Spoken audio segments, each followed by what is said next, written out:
All right, entrepreneurs, welcome back to the stream. Now, oops, we don't want to do that.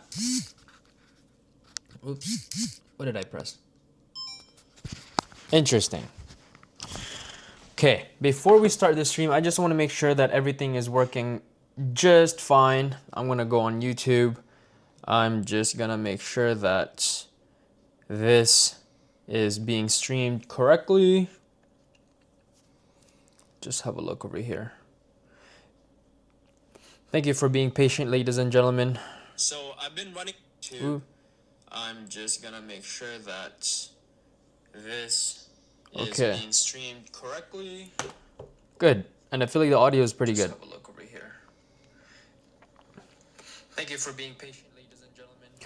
All right. So for this stream, the main purpose of this stream is to just utilize this time to just get better, just to level up.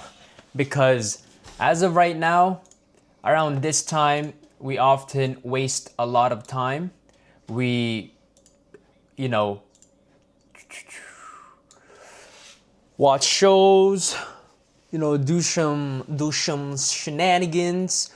What is today? Today's Thursday. That's crazy. So Thursday, we're closing in on the week. And so we want to continuously become better. So I made a big mistake last stream. I muted my mic because I needed to have a private conversation with my dad. And then I went back on stream and I totally forgot to turn it back on. So that was totally my bad. Literally the last hour of the stream, there was no audio. So that's my fault. There's no one to blame but myself. Now, we make these mistakes because we need to. We need to, that way we can get better and that way we don't make those same mistakes ever again. So before I started this stream, I made sure to take an extra 5 minutes to just make sure that the audio was good. I even made sure that the volume is a bit higher than usual because whenever I look back at the old stream, they're never really that high in volume. I can barely hear myself and I talk pretty loud. So if you've met me in person, you know that I'm a very loud person. My voice carries. But right now, first order on the agenda is we're going to be reading Atomic Habits. And I'm very excited to read this book. I purchased this book, I believe, about a few months ago. And I've actually read the first chapter, I would say in the summertime, but I never got the chance to pick up the actual book until probably 2 to 3 months ago. And so I plan on reading this entire book on stream. So the goal is to read at least 3 chapters. I know I've already read the first chapter, but I'm going to read it on stream again. Now, just a heads up, I'm not the strongest reader. I've never been the strongest reader. I've made a lot of mistakes. I make a lot of mistakes when I read in front of people, and quite frankly, I just get nervous. When I was in high school or elementary school and when your teachers would call your name out and ask you to read, I felt that I needed to read very fast because otherwise I felt that I would get judged. I thought that if I were to read slowly, people would get annoyed and would think that I didn't really know how to read. And so I thought that it was very impressive to read as quickly as I could. So I would just basically read the words but never really understand what it was that I was reading. So, reading this book out loud in front of you guys, I don't have any viewers right now, but I'm sure for those that will go back and watch this stream, it's going to be interesting. What was I even saying? Thinking too much now. But yeah, it's going to be good to be able to read this out loud. It's going to be a form of practice to become a better reader. But not only that, if you know me in person, you know that I've been on a journey of becoming a better communicator. I'm in the journey of removing filler words, which is ums, uhs, learning how to pause better, learning how to not jumble and talk too fast, because I tend to talk too fast. I get really excited and I start talking very fast like this, and I start eating my words, and I'm not as articulate as I could be. But we're fixing all of that. And I heard that reading out loud can really help out with becoming a better communicator. So that's exactly what we're gonna do right now.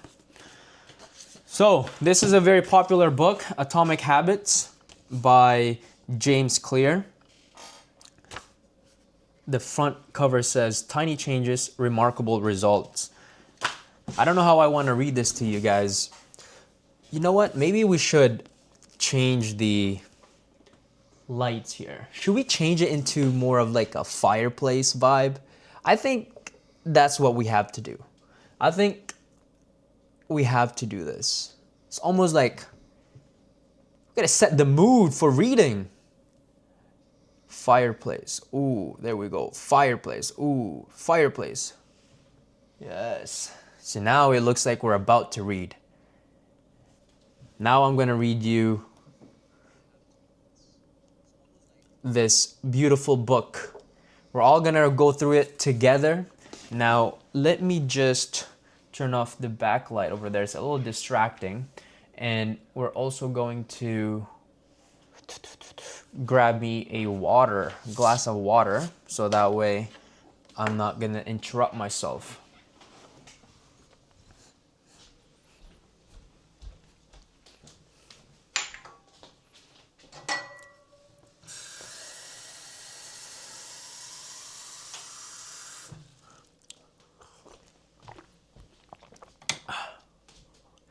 That was good water. That was good water. Good boy. All right, we got the water. It's interesting because I don't really have a viewer right now. I don't have any viewers. So it's basically as if I'm just doing this for myself, which I am. At the end of the day, I'm doing this for myself. But I know there's going to be people that are going to come across this video. And if you're watching this, welcome. Thank you for being here. It's pretty dope that you watch these type of content, because these are the type of content that I like to consume. Get rid of all that brain rot content, right? So we're gonna combat those brain rot content with these type of content. All right. Now, I don't know if I should read the very beginning. There's an introduction, his story, but I think we'll skip that. We're gonna start right off the bat. We're gonna start with the fundamentals, why tiny changes make a big difference. But I think we'll skip that. We're gonna start right off the bat. We're gonna start with, I'm just listening to if the audio is good. Tiny changes make a big difference. That's beautiful. Okay. You know, maybe I should put the cover on just so that when people do join us, they know what book we're reading. The cover is kind of annoying, but I feel like it's gonna help give context later, and so I don't just stop every time someone joins. But it's also 10 o'clock. It's almost 10:30, so I doubt many people would join. It's time to go to bed for most. We'll see.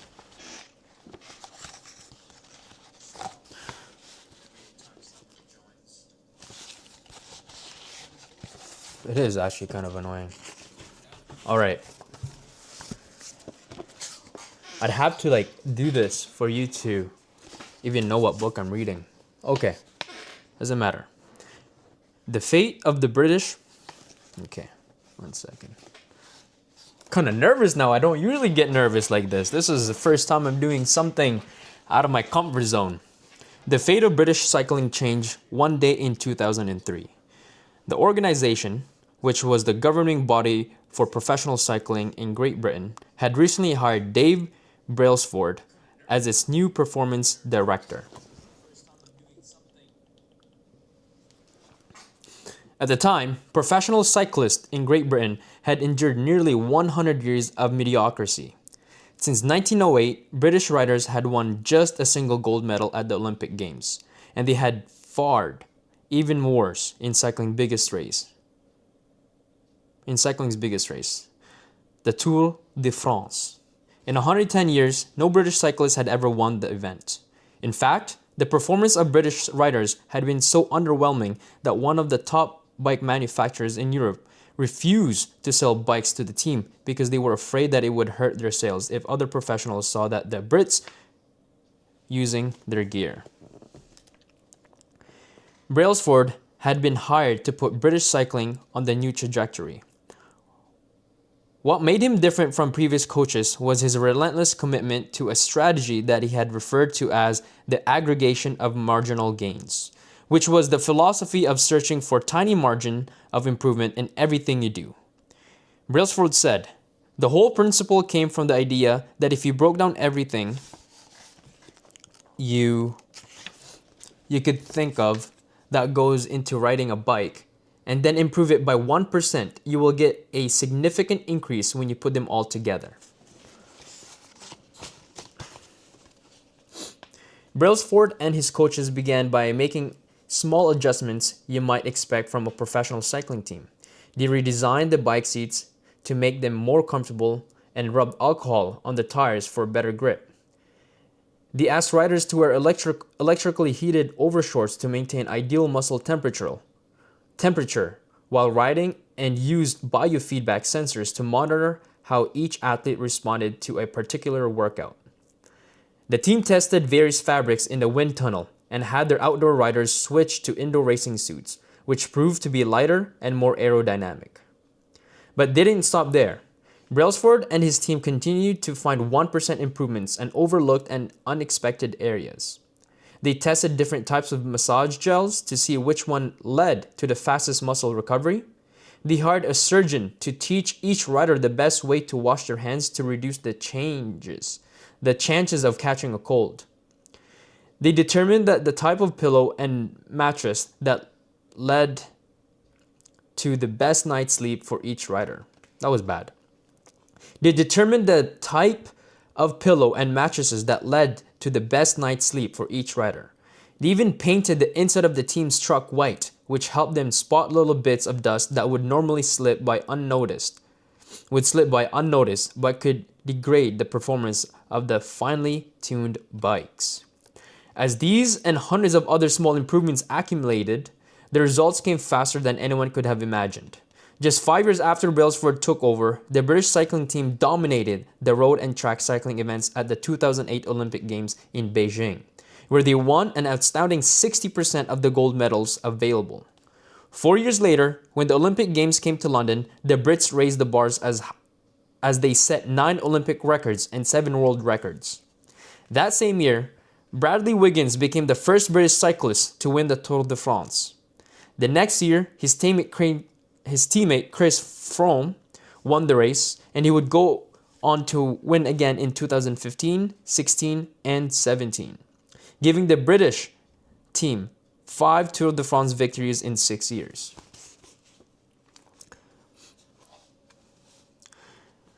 During the 10-year span from 2007 to 2017, British cyclists won 178 World Championships and 66 Olympic or Paralympic gold medals and captured 5 Tour de France victories in what is widely regarded as the most successful run in cycling history. How does this happen?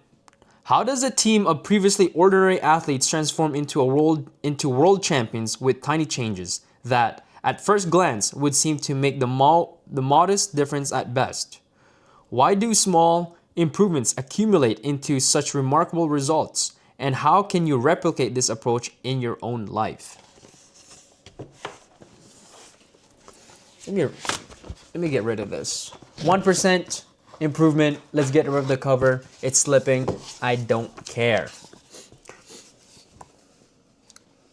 Why small habits make a big difference. It is so easy to overestimate the importance of one defining moment and underestimate the value of making small improvements on a daily basis. Too often, we convince ourselves that massive success requires massive action. Whether it is losing weight, building a business, writing a book, winning a championship, or achieving any other goal, we put pressure on ourselves to make some earth-shattering improvement that everyone will talk about. Meanwhile, improving by 1% isn't particularly notable. Sometimes it isn't even noticeable, but it can be far more meaningful, especially in the long run. The difference a tiny improvement can make over time is astounding. Here's how the math works out. If you can get 1% better each day for 1 year, you'll end up 37 times better by the time you're done. Conversely, if you get 1% worse each day for 1 year, you'll decline nearly down to 0. What starts as a small win or a minor setback accumulates into something much more.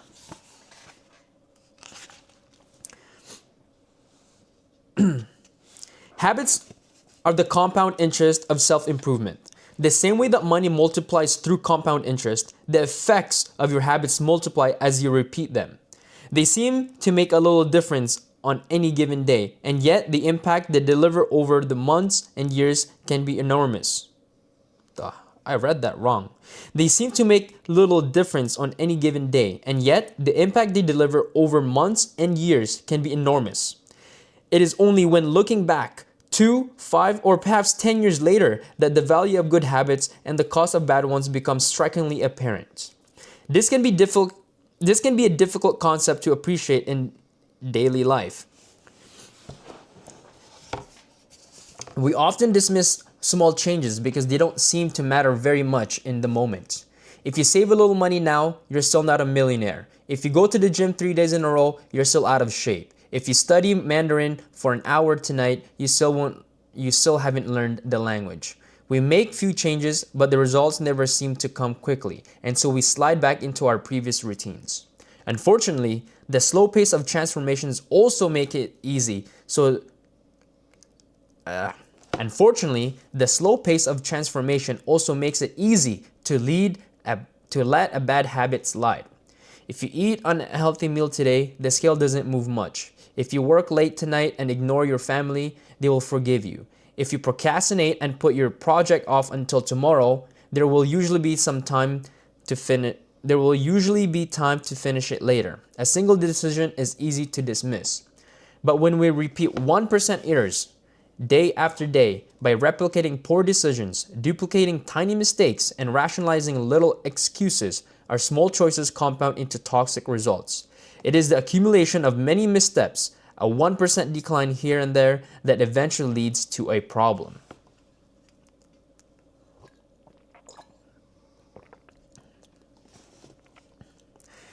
The impact created by a change in your habits is similar to the effect of shifting the route of an airplane by just a few degrees.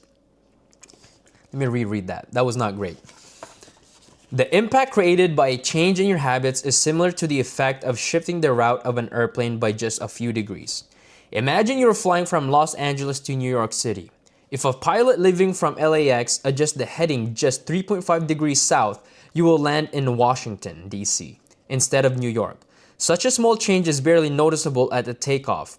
The nose of the airplane moves just a few feet, but when magnified across the entire United States, you end up hundreds of miles apart. Similarly, a slight change in your daily habits can guide your life to a different destination. Making a choice that is 1% better, 1% worse seems insignificant in the moment, but over the span of moments that make up a lifetime, these choices determine the difference between who you are and who you could be. Success is product of daily habits, not once in a lifetime transformation. That said, it doesn't matter how successful or unsuccessful you are right now. What matters is whether your habits are putting you on the path towards success. You should be far more concerned with your current trajectory than your current results. If you're a millionaire but you spend more than you earn each month, you're on the bad trajectory. If your spending habits don't change, it's not going to end well. Conversely, if you're broke but you save a little every month, then you're on the path toward financial freedom, even if you're moving slower than you'd like. Your outcomes are lagging measures of your habits. Your net worth is a lagging measure of your financial habits. Your weight is a lagging measure of your eating habits. Your knowledge is a lagging measure of your learning habits. Your clutter is a lagging measure of your cleaning habits. You get what you repeat. If you want to predict where you end up in life, all you have to do is follow the curve of tiny gains or tiny losses and see how your daily choices will compound 10 or 20 years down the line.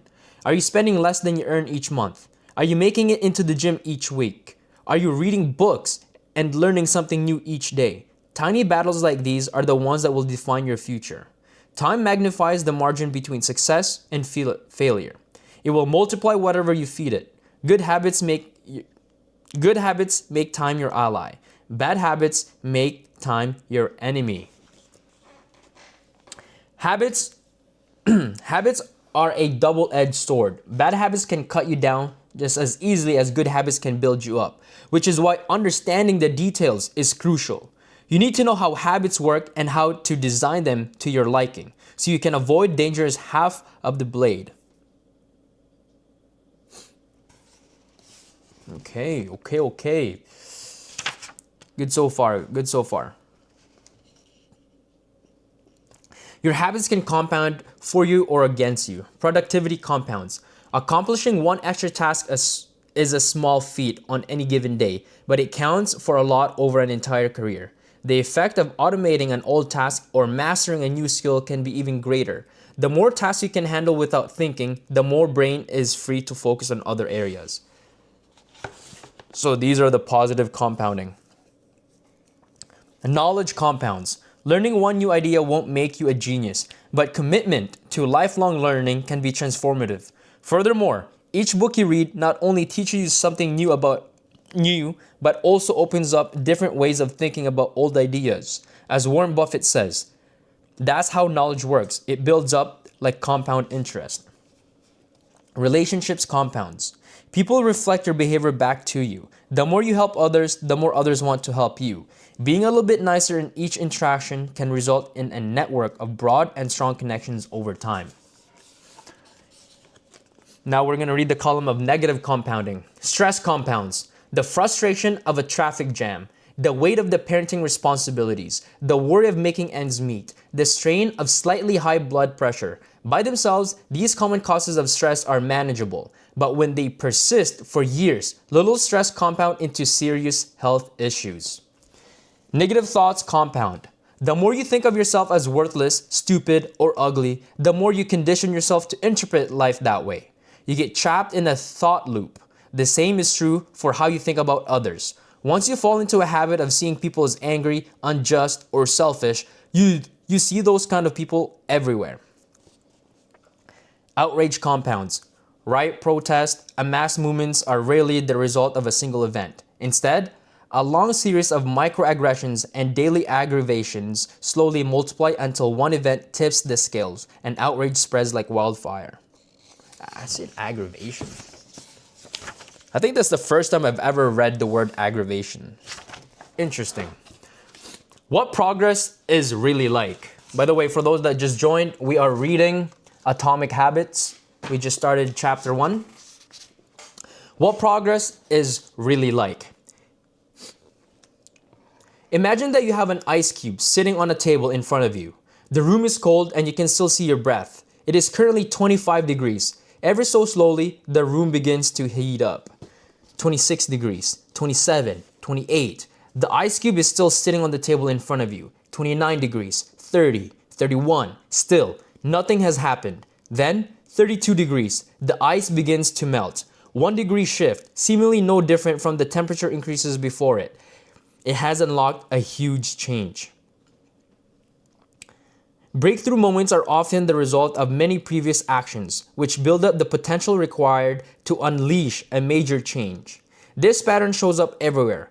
Cancer spreads 80% of its life undetectable, then takes over the body in months. Bamboo can barely be seen for the first 5 years as it builds extensive root system underground before exploding 90 feet into the air within 6 weeks. Similarly, habits often appear to make no difference until you cross a critical threshold and unlock a new level of performance. In the early and middle ages, what the fuck? In the early and middle stages of any request, there is often a valley of disappointment. You expect to make progress in a linear fashion, and it's frustrating how ineffective changes can seem during the first days, weeks, and even months. It doesn't feel like you're going anywhere. It is a hallmark of any compounding process. The most powerful outcomes are delayed. This is one of the core reasons why it's so hard to build habits that last. People make a few small changes, fail to see the tangible results, and decide to stop. You think, I've been running every day for a month, so why can't I see any changes in my body? Once this kind of thinking takes over, it's easy to let good habits fall by the wayside. But in order to make a meaningful difference, habits need to persist long enough to break through this plateau, what I call the plateau of latent potential. Is it latent or latent? One of the two.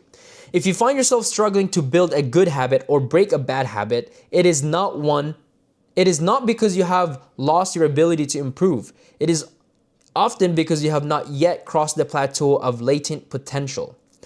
Complaining about not achieving success despite working hard is like complaining about an ice cube not melting when you heated it from 25 to 31 degrees. Your work was not wasted, it is just being stored. All the action happens at 32 degrees. When you finally break through the plateau of latent potential, people will call it overnight success. The outside world only sees the most dramatic event rather than all that predicted it. The outside world only sees the most dramatic event rather than all that preceded it. But you know that it's like the work you did long ago, when it seemed like you weren't making any progress. That makes the jump today possible. It is the human equivalent to a geological pressure. Two tectonic plates can grind against one another for millions of years, the tension slowly building all the while. Then, one day, they rub each other, and once again, in the same fashion they have for ages. But this time, the tension is too great. An earthquake erupts. Change can take years before it happens all at once.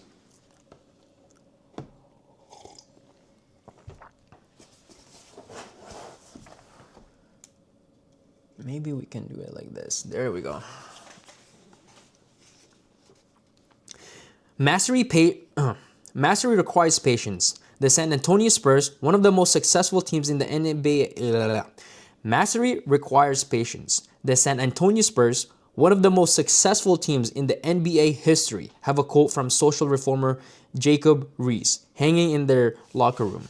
When nothing seems to help, I go and look at the stonecutter hammering away at his rock, perhaps 100 times without as much as a crack showing in it. Yet, at the 101st blow, it will split into two. And I know that it was not that last blow that did it, but all that had gone before. Okay.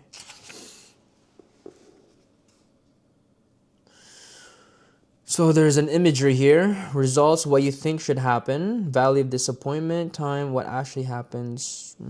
Okay. All big things come from small beginnings. The seed of every habit is a single, tiny decision. But as that decision is repeated, a habit sprouts and grows stronger. Roots entrench themselves and branches grow. The task of breaking a bad habit is like uprooting a powerful oak within us. And the task of building a good habit is like cultivating a delicate flower one day at a time.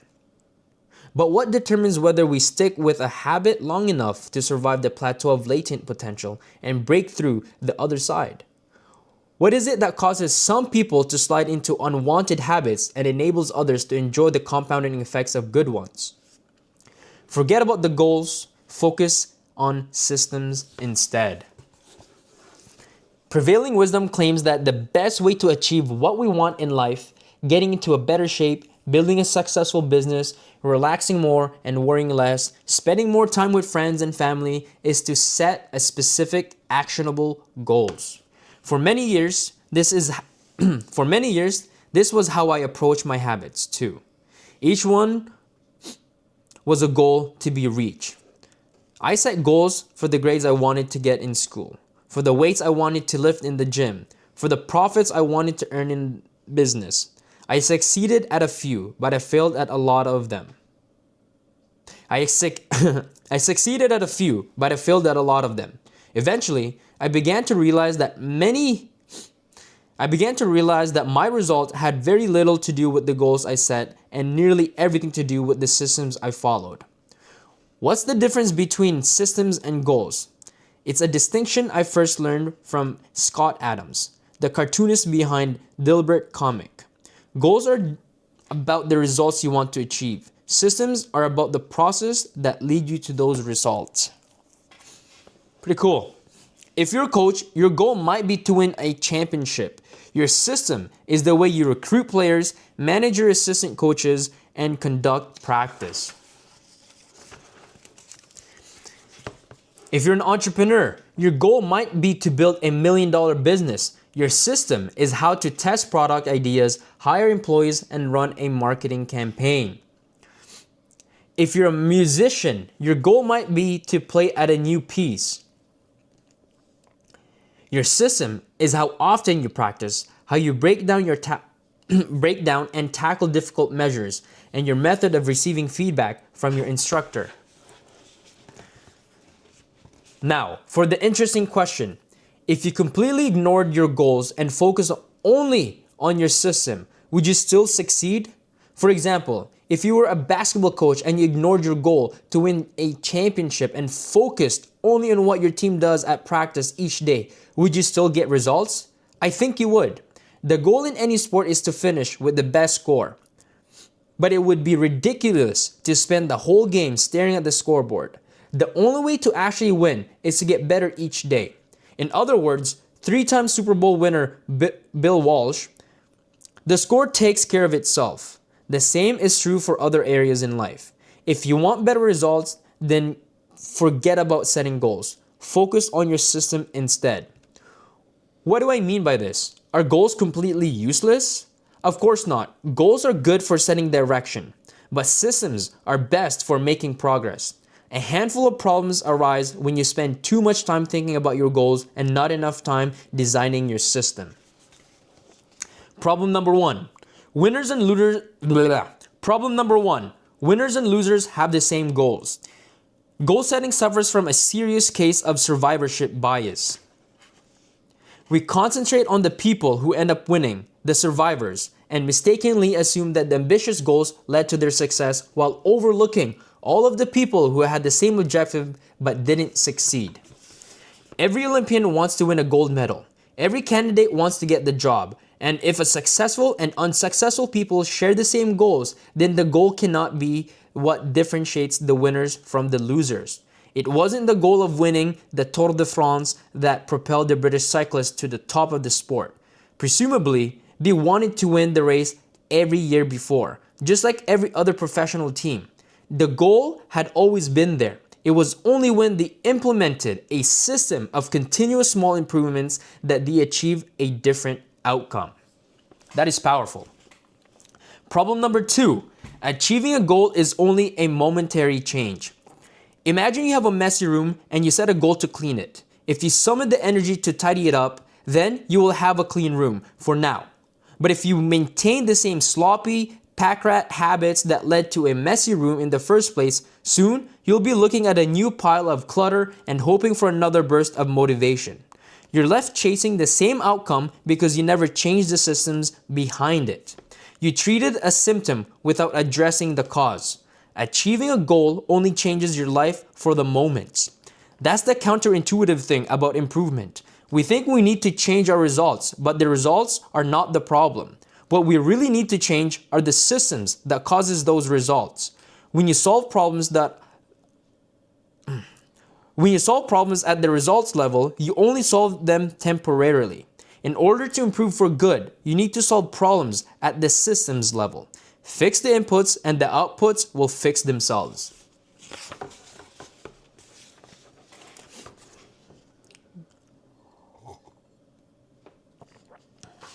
It's a good book. Yeah, show the stream what book we're reading, ladies and gentlemen.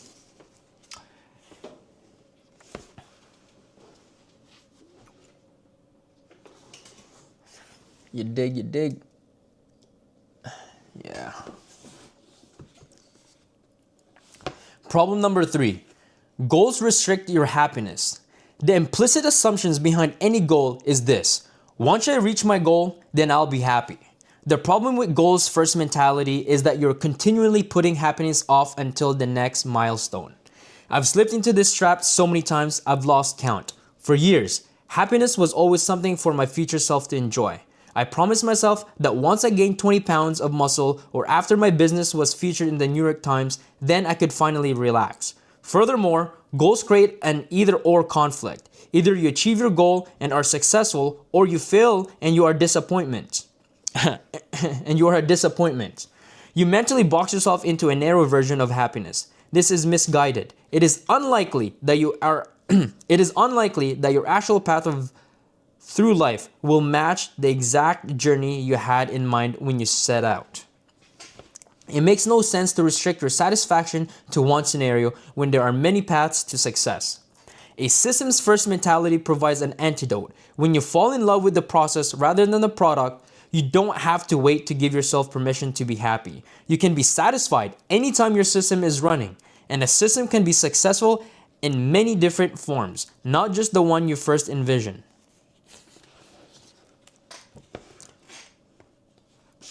Problem number 4.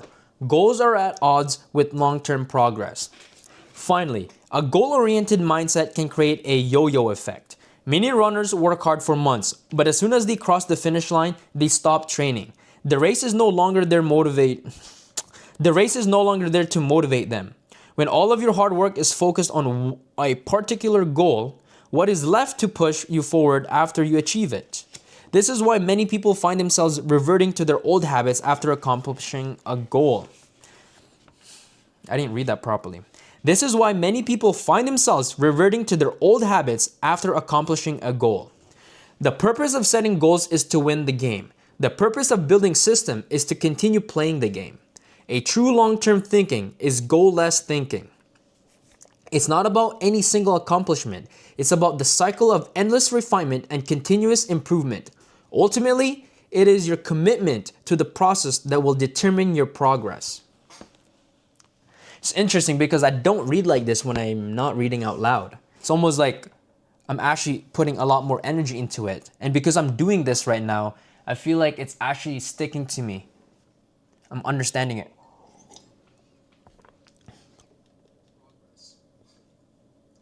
It's interesting because I don't read like this when I'm not reading out loud. Cool. All right, let's move on. A system of atomic habits. If you're having trouble changing your habits, the problem isn't you. The problem is your system. Bad habits repeat themselves again and again, not because you don't want to change, but because you have the wrong systems for change. You do not rise to the level of your goals. You fall to the level of your systems. Focusing on the overall system rather than the single goal is one of the core themes of this book. It is also one of the deeper meanings to the behind of the word atomic. By now, you probably realized that an atomic habit refers to tiny changes, a marginal gain, a 1% improvement. But atomic habits are not just any old habits, however small. They are little habits that are a part of a larger system, just as atoms are to building blocks of molecules. Atomic habits are building blocks for remarkable results. Habits are like atoms of our lives. Each one is a fundamental unit that contributes to your overall improvement. At first, these tiny routines seem insignificant, but soon they build on each other and fuel bigger wins that multiply to a degree that far outweighs the cost of their initial investments. They're both small and mighty. This is the meaning of the phrase atomic habit. A regular practice or routine that is not only small and so easy to do, but also the source of incredible power, a component of the system of compound growth.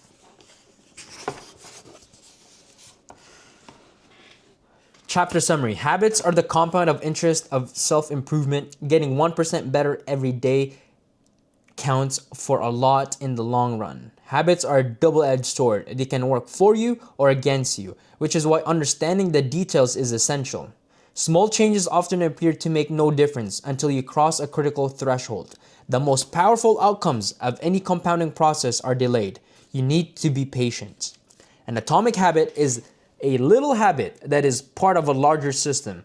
Just as atoms are the building blocks of molecules, atomic habits are the building blocks of remarkable results.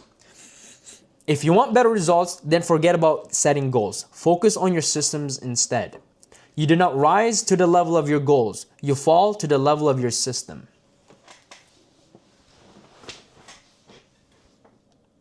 Habits are the building blocks of remarkable results.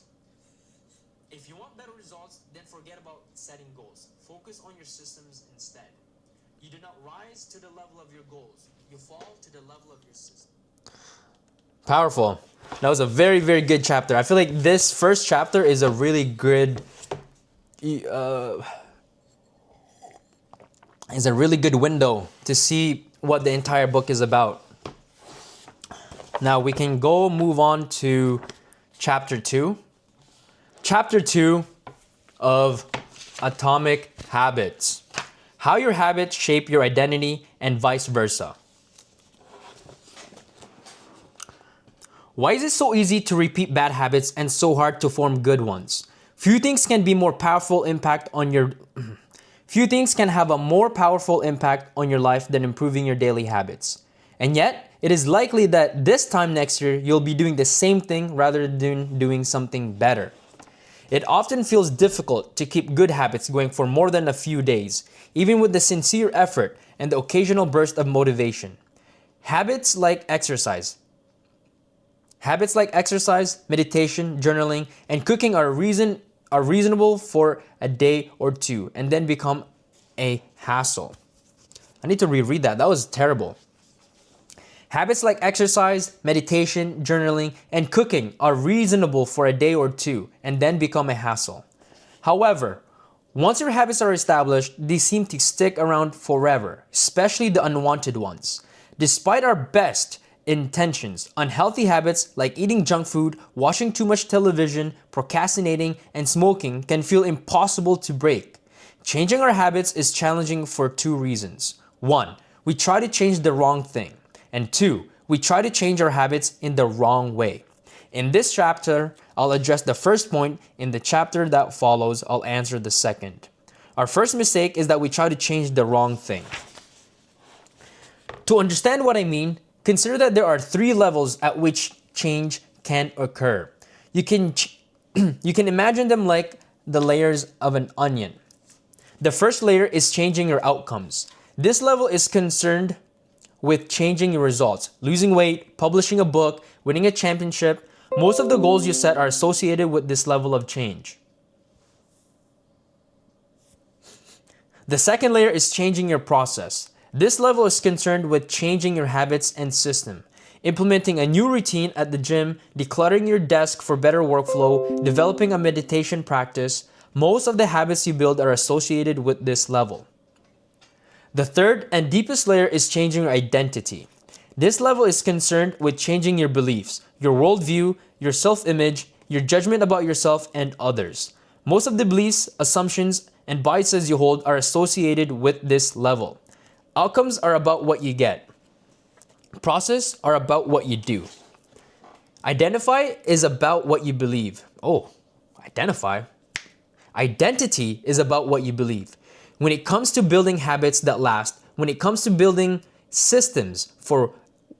Let me reread that whole thing, man. What is going on with me? I'm trying to read too fast here now. I'm fooling myself here. Identity is about what you believe. When it comes to building habits that last, when it comes to building a system of 1% improvements, the problem is not that one level is better or worse than the other. All levels of change are useful in their own way. The problem is the direction of change. Many people begin the process of changing their habits by focusing on what they want to achieve. This leads us to outcome-based habits. The alternative is to build an identity-based habits. With this approach, we start by focusing on who we wish to become. Let me reread that. With this approach, we start by focusing on who we wish to become. Outcome habits versus identity habits. Interesting.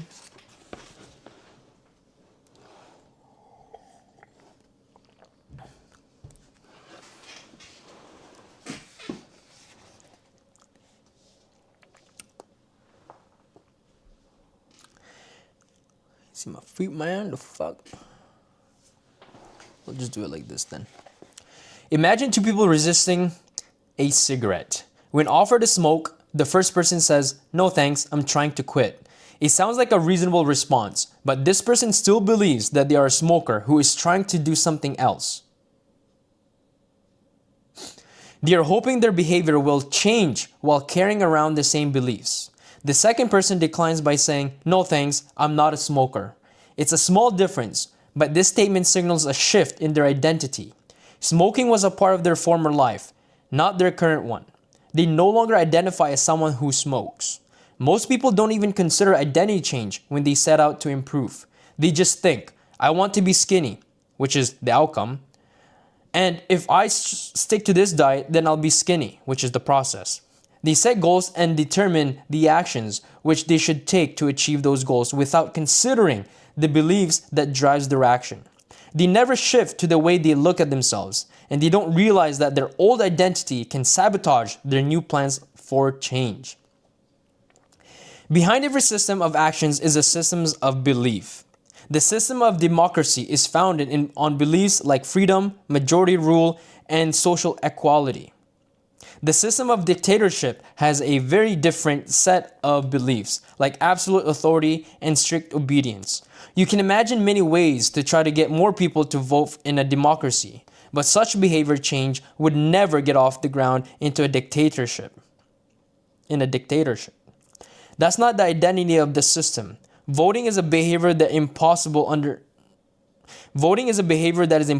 under a certain set of beliefs. A similar pattern exists whether we are discussing individuals or organizations or societies. There are a set of beliefs and assumptions that shape the system, an identity behind the habits. Behavior that is incongruent with the self will not last. You may want more money, but if your identity is someone who consumes rather than creates, then you'll continue to be pulled towards spending rather than earning. You may want to be... That's bad. You may want better health, but if you continue to prioritize comfort over accomplishment, you'll be drawn to relaxing rather than training. It's hard to change your habits if you never change the underlying beliefs that led you to your past behavior. You have a new goal and a new plan, but you haven't changed who you are.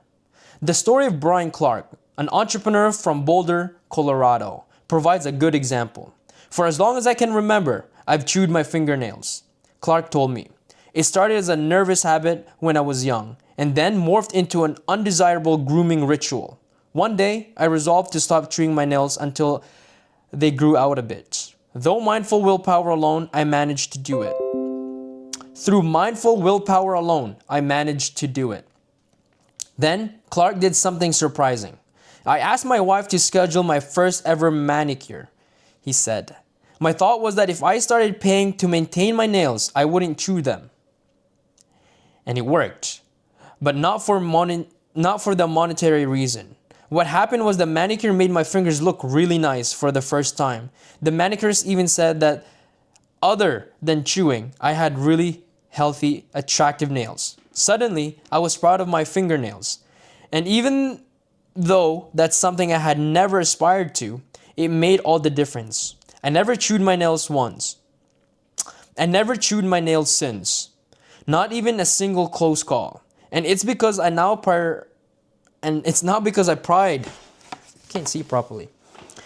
And it's because I now pride in properly caring for them. The ultimate form of instinct motivation is when a habit becomes a part of your identity.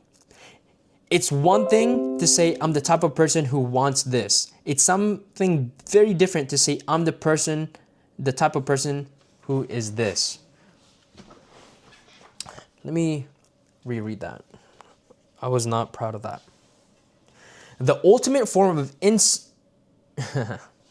the ultimate form of intrinsic motivation is when a habit becomes a part of your identity. It's one thing to say I'm the type of person who wants this. It's something very different to say I'm the type of person who is this. The more pride you have in a particular aspect of your identity, the more motivated you will be to maintain the habits associated with it. If you're proud of how your hair looks, you'll develop all sorts of habits to care for and maintain it. If you're proud of the size of your biceps, you'll make sure you never skip an upper body workout. If you're proud of your scarves you knit, you'll be more likely to spend hours knitting each week. Once your pride gets involved, you'll fight. Oh, I've never heard of that thing. That was kind of weird.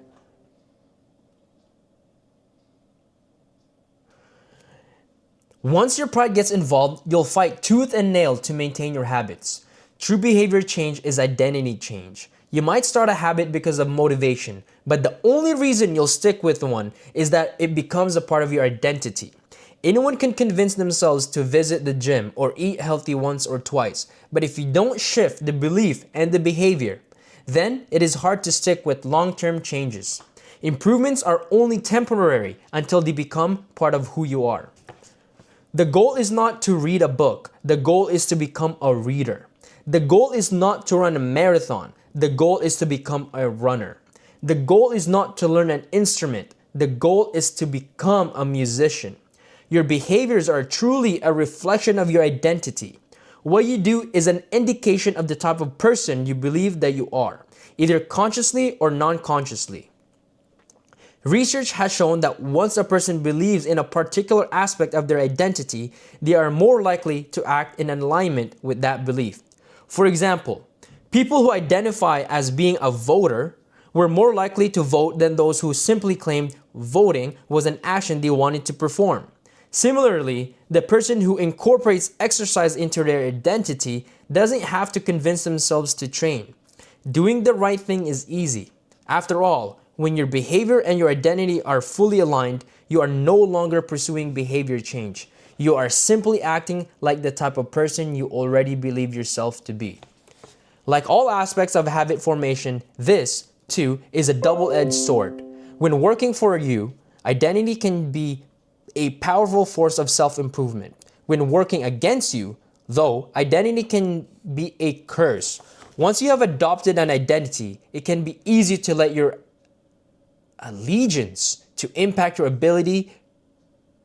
Is that allegiance? Yeah. Allegiance to impact your ability to change. Many people walk through life in a cognitive slumber, blindly following the norms attached to their identity. I'm terrible with directions. I'm not a morning person. I'm bad at remembering people's names. I'm always late. I'm not good with technology. I'm horrible at math, and thousands of other variations. When you have repeated a story to yourself for years, it is easy to slide into mental grooves and accept them as fact.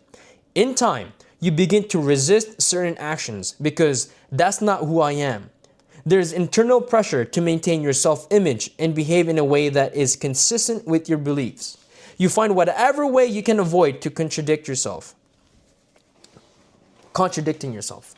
The more deeply a thought or action is tied to your identity, the more difficult it is to change it. It can feel comfortable to believe that your culture believes or group identity or to do what upholds your self-image, even if it's wrong. The biggest barrier to positive change at any level, individual, team, society, is identity conflict. Good habits can make rational sense, but if they conflict with your identity, you will fail to put them into action.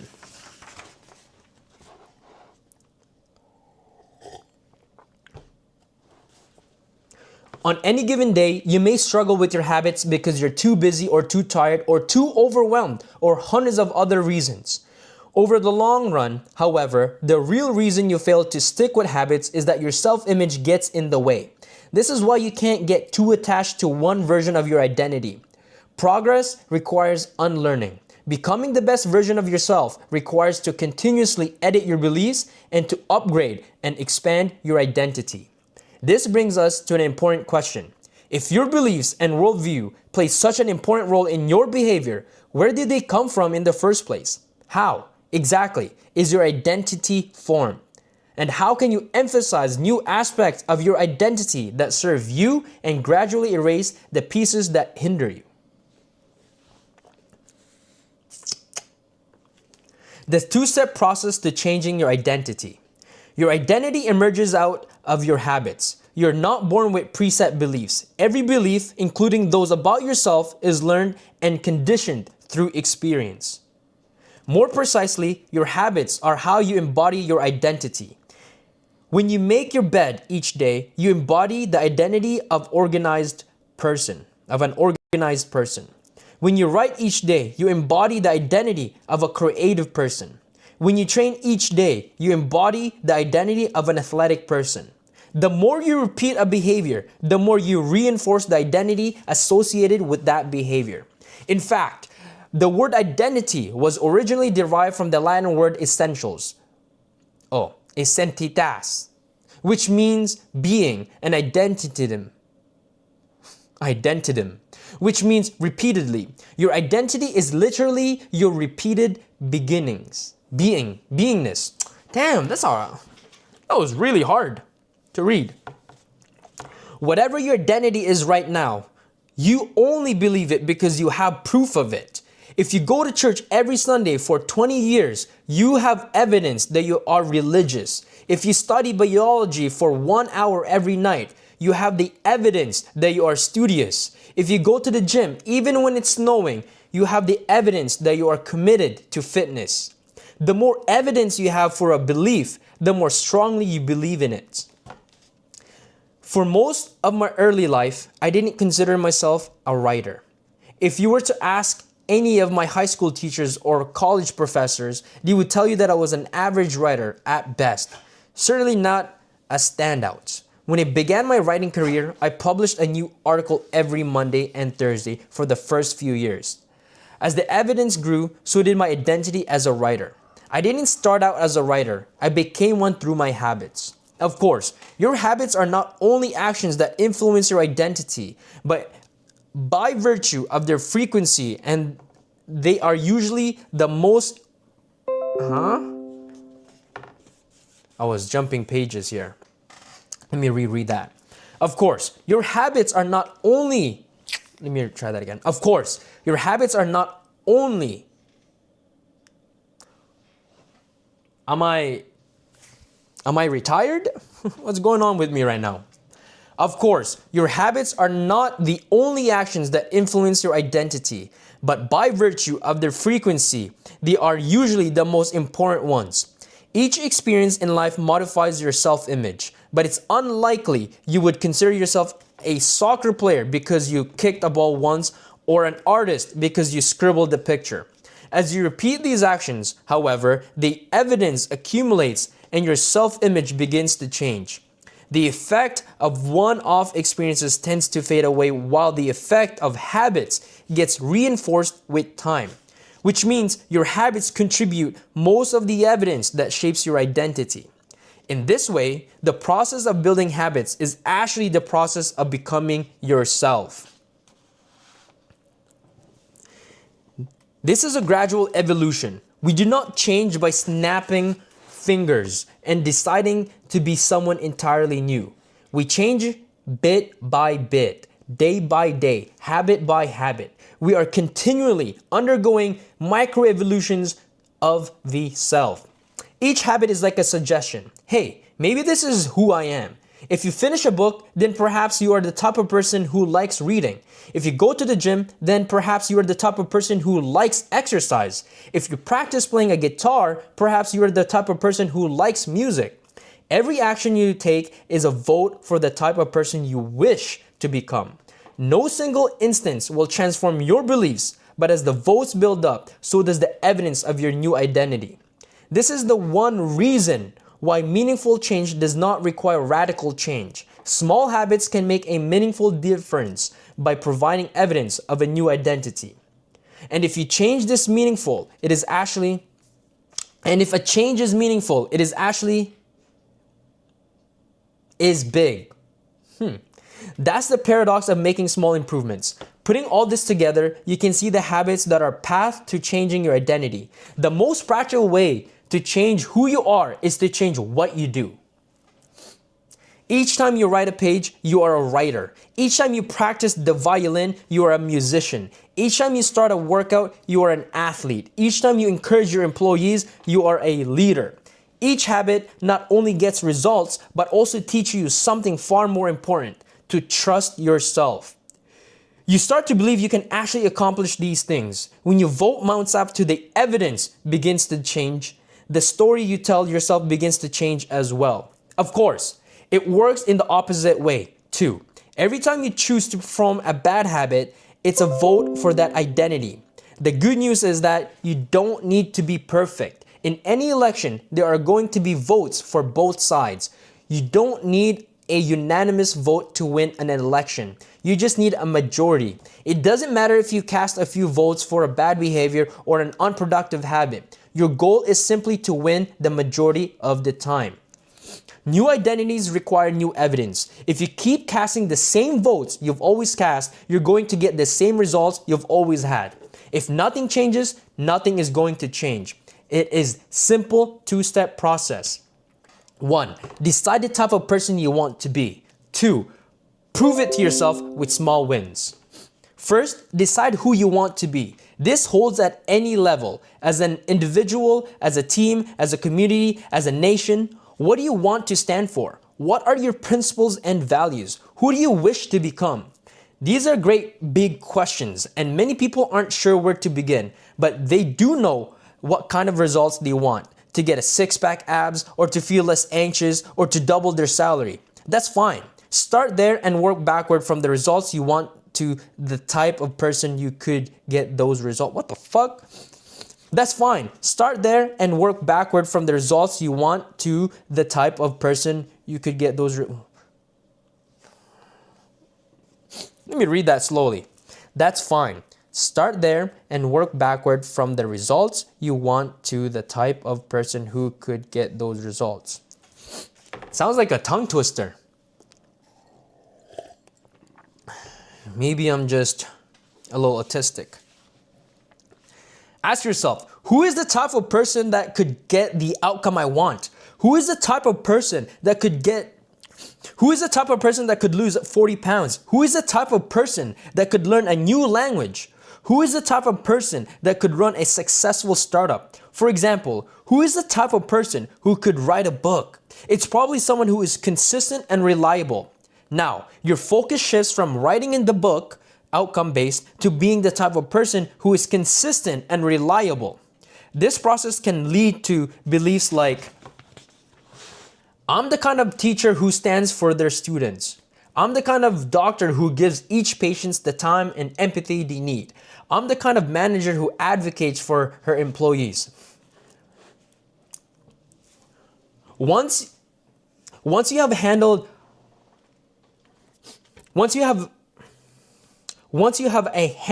on the type of person you want to be, you can begin taking small steps to reinforce your desired identity. I have a friend who lost over 100 pounds by asking herself, what would a healthy person do? All day long, she would use this question as a guide. Would a healthy person walk or take a cab? Would a healthy person order a burrito or a salad? She figured if she acted like a healthy person long enough, eventually she would become that person. She was right. The concept of identity-based habits is our first introduction to other key theme in this book. Feedback loops. Your habits shape your identity, and your identity shapes your habits. It's a two-way street. The formation of all habits is a feedback loop, a concept we all explored in depth in the next chapter. But it's important to let your values, principles, and identity drive the loop rather than your results. The focus should always be becoming that type of person, not getting particular outcome.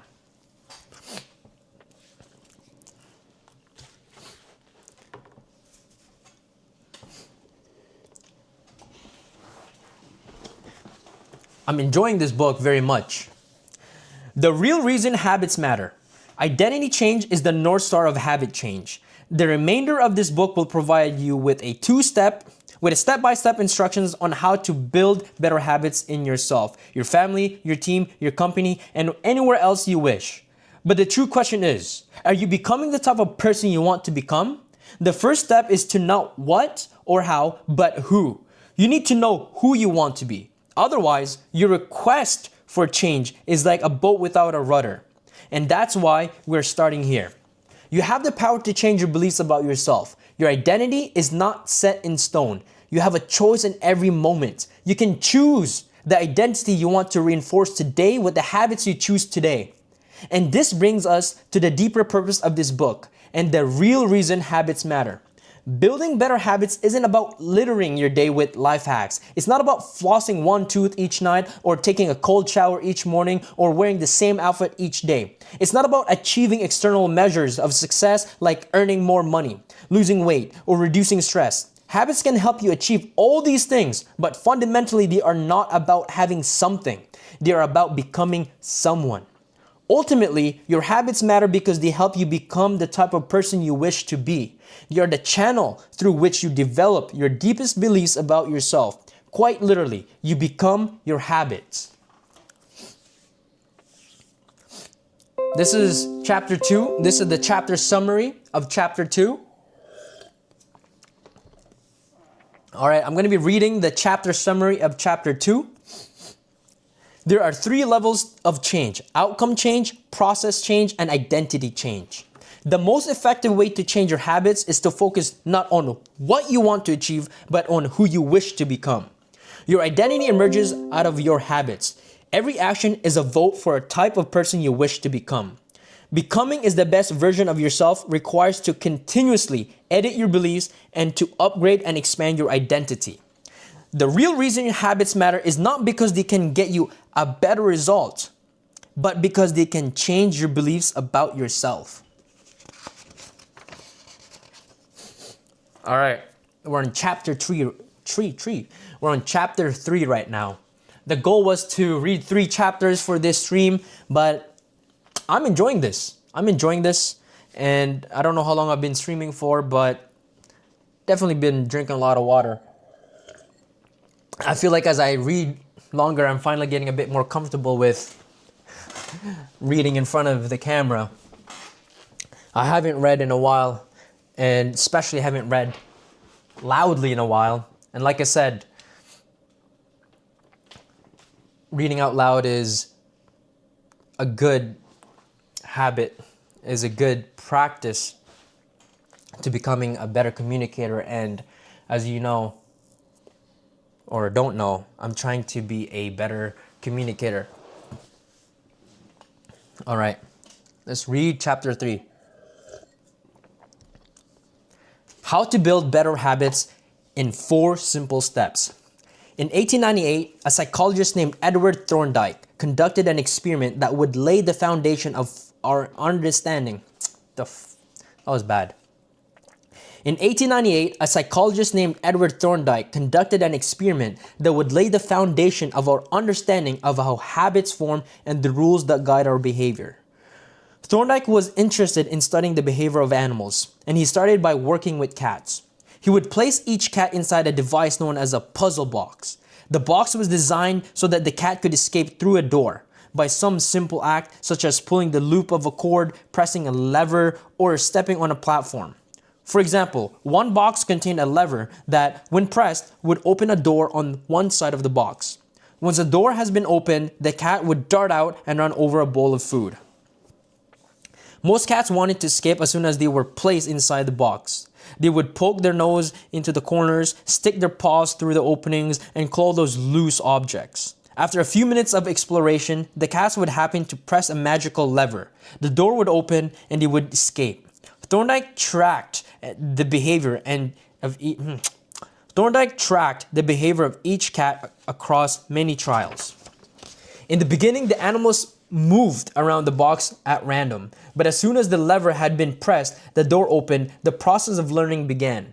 Gradually, each cat learned to associate the action of pressing the lever with a reward of escaping the box and getting to the food. After 23 trials, this behavior became so automatic and habitual that the cat would escape within a few seconds. For example, Thorndike noted, Cat 12 took the following times to perform the act: 160 seconds, 30 seconds, 90 seconds, 60, 15, 28, 20, 30, 22, 11, 15, 20, 12, 10, 14, 10, 8, 8, 5, 10, 8, 6, 6, 7. During this time of 3 trials, the cat escaped on the average of 1.5 minutes. During the last 3 trials, it escaped on an average of 6.3 seconds. With practice, each cat made fewer errors and their actions became quicker and more automatic. Rather than repeat the same mistake, the cat began to cut straight to the solution.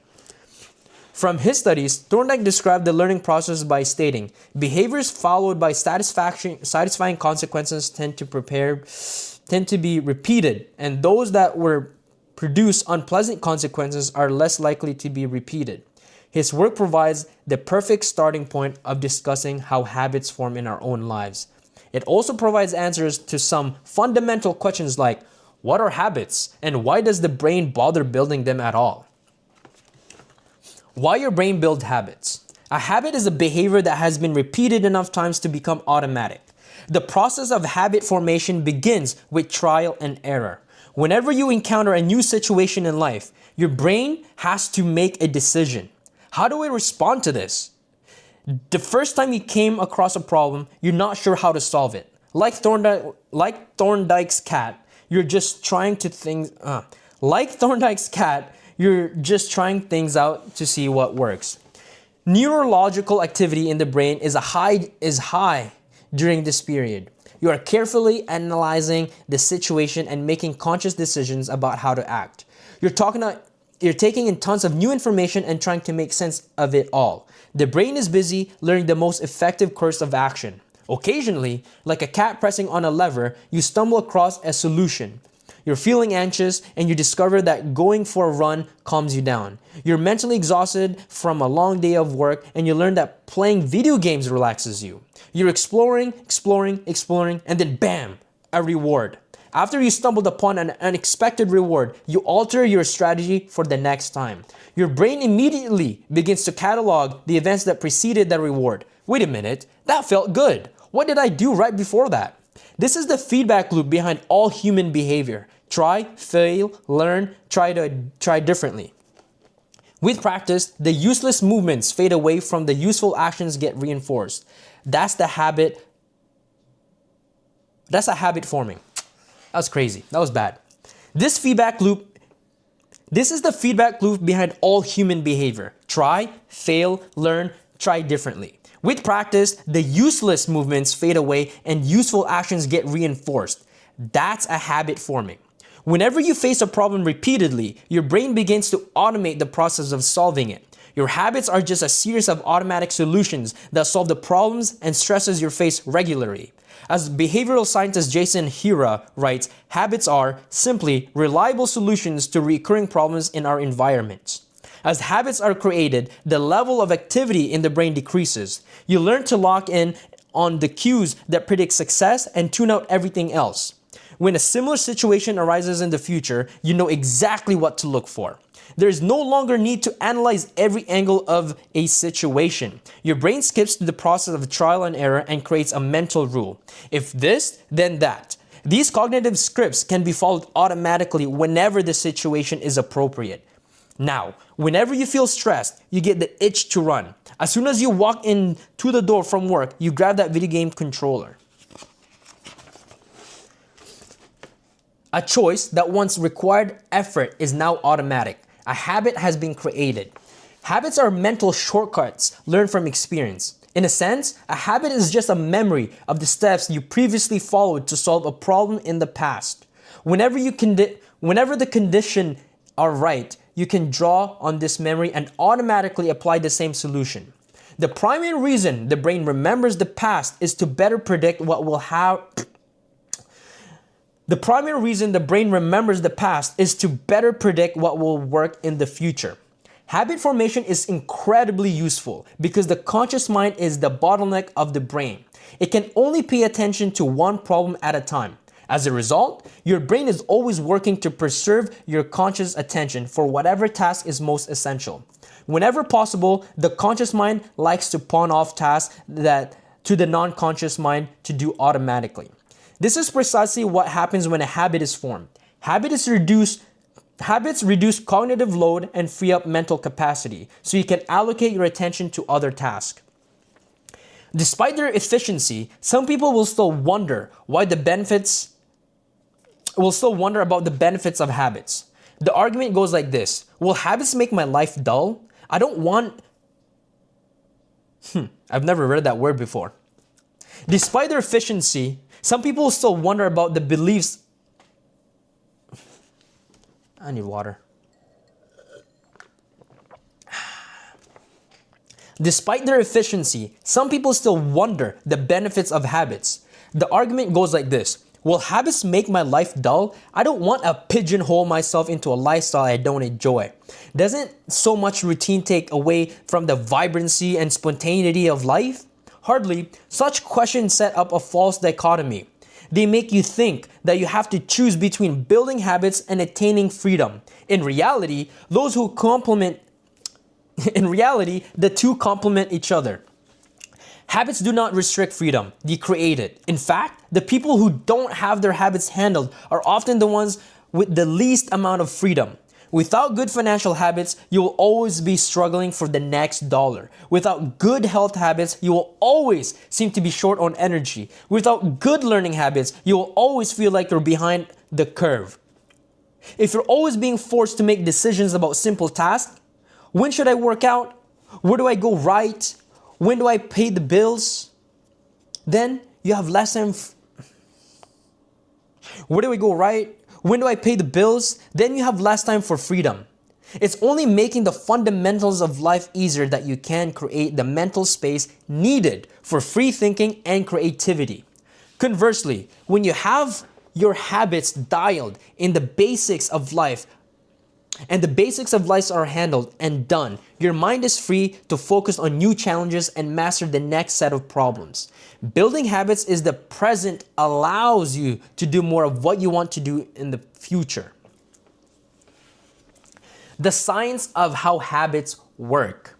The process of building a habit can be divided into 4 simple steps: cue, craving, response, and reward. Breaking it down into fundamental parts can help us understand what habit is, how it works, and how to improve it. This 4-step pattern is the backbone of every habit, and your brain runs through these steps in the same order each time. First, there is the cue. The cue triggers your brain to initiate behavior. It is a bit of information that predicts reward. Our prehistoric ancestors were paying attention to cues signaled the location of primary words like food, water, and sex. Today, we spend most of our time learning cues that predict secondary rewards like money and fame, power and status, praise and approval, love and friendship, or a sense of personal satisfaction. Of course, these pursuits also indirectly improve our odds of survival and reproduction, which is the deeper motive behind everything we do. Your mind is continuously analyzing your internal and external environment for hints of where rewards are located. Because the cue is the first indication that we're close to a reward, it naturally leads to craving. Cravings are the second step, and there are motivational force behind every habit. Without some level of motivation or desire, without craving a change, we have no reason to act. What you crave is not habit itself, but the change in the state it delivers. You don't crave smoking a cigarette. You crave the feeling of relief it provides. You are not motivated by brushing your teeth, but rather by feeling of a clean mouth. You do not want to turn on the television. You want to be entertained. Every craving is linked to a desire to change your internal state. This is an important point that we'll discuss in detail later. Cravings differ from person to person. In theory, any piece of information could trigger a craving, but in practice, people are not motivated by the same cues. For a gambler, the sound of a slot machine can be a potent trigger that sparks an intense wave of desire. For someone who rarely gambles, the jingles and chimes of the casino are just a background noise. Cues are meaningless until they are interpreted. The thoughts, feelings, and emotions of the observer are what transforms a cue into craving. The third step is the response. The response is the actual habit you perform, which can take the form of a thought or an action. Whether your response occurs depends how motivated you are and how much friction is associated with the behavior. If a particular action requires more physical or mental effort than you are willing to expend, then you won't do it. Your response also depends on your ability. It sounds simple, but a habit can occur only if you are capable of doing it. If you want to dunk a basketball but can't jump high enough to reach the hoop, well, you're out of luck. Finally, the response delivers a reward. Rewards are the end goal of every habit. The cue is about noticing the reward. The craving is about wanting the reward. The response is about obtaining the reward. We chase rewards because these serve two purposes. One, they satisfy us and they teach us. The first purpose of reward is to satisfy your cravings. Yes, rewards provide benefits on their own. Food and water deliver the energy you need to survive. Getting a promotion brings more money and respect. Getting in shape improves your health and your dating prospects. But the more immediate benefit is that But the more immediate the benefit is that rewards satisfy your craving to eat or gain status or win approval. At least for a moment, rewards deliver contentment and relief from craving. I feel like I need to reread that. That was not good. The first purpose of reward is to satisfy your craving. Yes, rewards provide benefits on their own. Food and water deliver the energy you need to survive. Getting a promotion brings more money and respect. Getting in shape improves your health and your dating prospects. But the more immediate benefit is that rewards satisfy your craving to eat or gain status or to win approval. At least for a moment, rewards deliver contentment and relief from craving. Second, rewards teach us which actions are worth remembering in the future. Your brain is a reward detector. As you go about your life, your sensory nervous system is continuously monitoring which action satisfies your desires and deliver pleasure. Feelings of pleasure and disappointment are part of the feedback mechanism that helps your brain distinguish useful actions from useless ones. Rewards close the feedback loop and complete the habit cycle. If a behavior is insufficient in any of the four stages, it will not become a habit. Eliminate the cue and your habit will never start. Reduce the craving and you won't experience enough motivation to act. Make the behavior difficult and you won't be able to do it. And if the reward fails to satisfy your desire, then you'll have no reason to do it again in the future. Without the first three steps, behavior will not occur. Without all four, a behavior will not be repeated.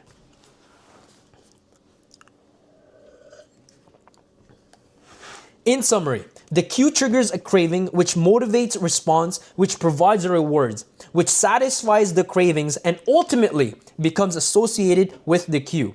Together, these four steps form a neurological feedback loop. Cue, craving, response, reward. Cue, craving, response, reward, that ultimately allows you to create automatic habits. This cycle is known as the habit loop. This four-step process is not something that happens occasionally, but rather it is an endless feedback loop that is running and active during every moment you are alive, even now. The brain is continuously scanning the environment, predicting what will happen next, trying out different responses, and learning from the results. The entire process is completed in a split second, and we use it again and again without realizing everything that has been packed into a previous moment. We can split these four steps into two phases: the problem phase and the solution phase. The problem phase includes the cue and the craving, and it is when you realize that something needs to change. The solution phase includes the response and the reward, and it is when you take action and achieve the change you desire. Problem phase, cue, craving, solution phase, response, and reward. All behavior is driven by the same desire to solve a problem. Sometimes the problem is that you notice something good and you want to obtain it. Sometimes the problem is that you are experiencing pain and you want to relieve it. Either way, the purpose of every habit is to solve the problem you face. In the table of the following page, you can see the few examples of what it looks like in real life. Imagine walking into a dark room and flipping the light switch. You've performed this simple habit so many times that it occurs without thinking. You process through all 4 stages in a fraction of a second. The urge to act strikes you without thinking. By the time we become adults, we rarely think about the habits that are running our lives. Most of us never give a second thought of the fact that we tie the same shoe first each morning, or unplug the toaster after each use, or always change into comfortable clothes after getting home from work. After decades of mental programming, we automatically slip into these patterns of thinking and acting. The 4 laws of behavior change. In the following chapters, we will see time and time again the 4 stages of cue, craving, response, and reward influence nearly everything we do each day. But before we do that, we need to transform these 4 steps into practical framework that we can use to design good habits and eliminate bad ones.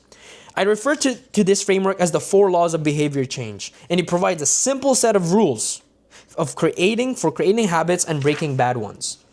You can think of each law as a lever that influences human behavior.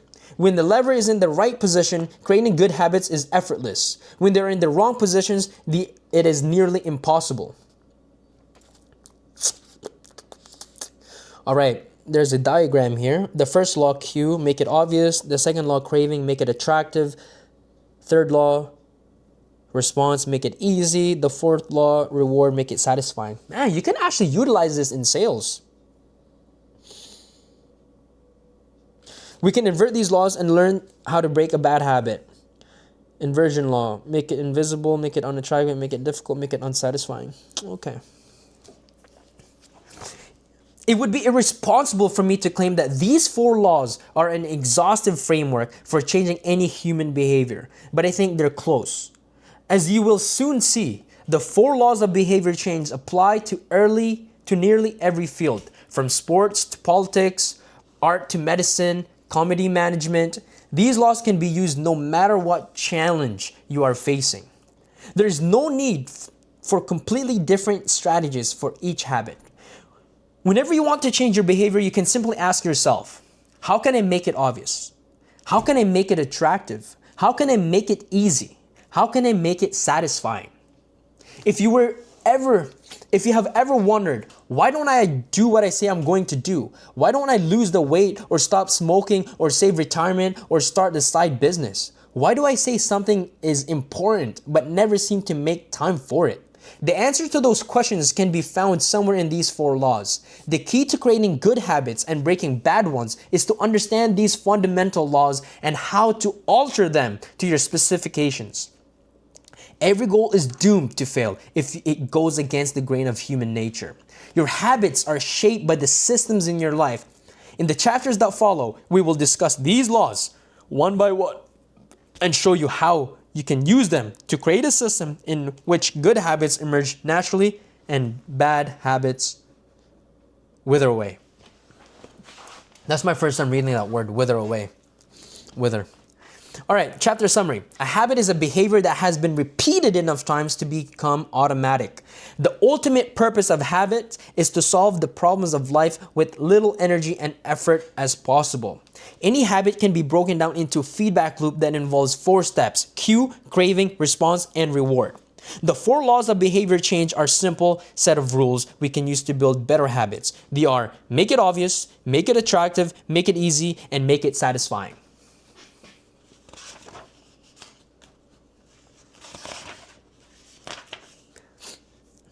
The first law, make it obvious. Damn, we read a lot. Maybe this stream will just be reading.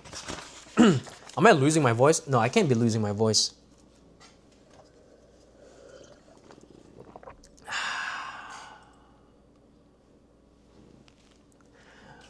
We got We got some people in here. What do you think, man? What do you guys think about this right now?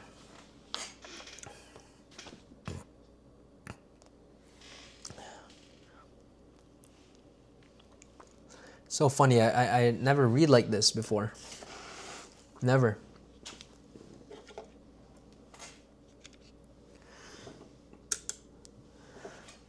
So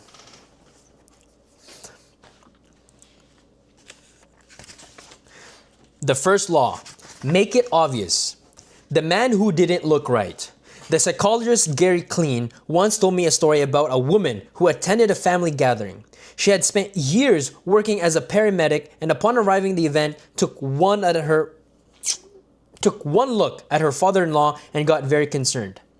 "I don't like the way you look," she said. Her father-in-law, who was feeling perfectly fine, jokingly replied, "Well, I don't like yours either." "No," she insisted, "you need to go to the hospital now." After a few hours later, the man was undergoing a life-saving surgery after an examination that had revealed that he had a blockage to a major artery and that was an immediate risk of a heart attack. Without his daughter-in-law's intuition, he could have died. What did the paramedic see? How did she predict his impending heart attack? When major arteries are obstructed, the body focuses on sending blood to critical organs and away from peripheral locations near the surface of the skin. The result is a change in pattern of distribution of blood in the face. Many years of working with people with heart failure, the woman had unknowingly developed the ability to recognize this pattern on sight.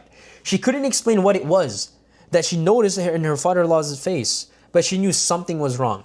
Similar story exists in other fields. For example, military analysis can identify which blip on a radar screen is an enemy missile and which one is a plane from their own fleet, even though they are traveling at the same speed, flying at the same altitude, and look identical on the radar in nearly every respect.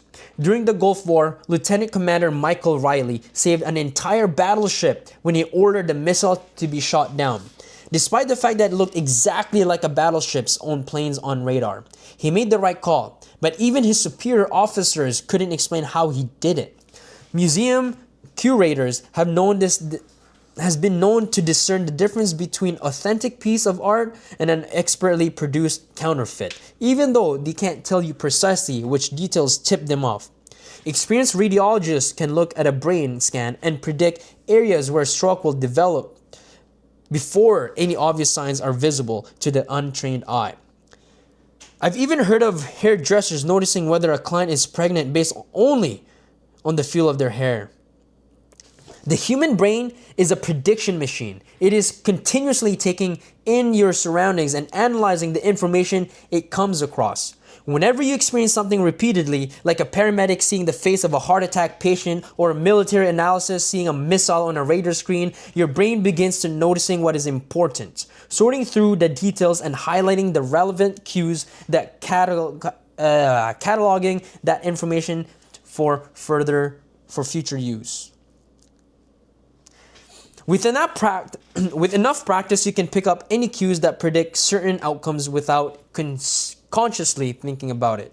Automatically, your brain encodes the lessons learned through experience. We can't always explain what it is we are learning, but learning is happening all along the way. And your ability to notice relevant cues in any given situation is the foundation of every habit you have. We underestimate how much our brains and bodies can do without thinking. You do not need to tell your hair to grow, your heart to pump, your lungs to breathe, or your stomach to digest, and yet your body handles all of this and more on autopilot. You are much more than your conscious self.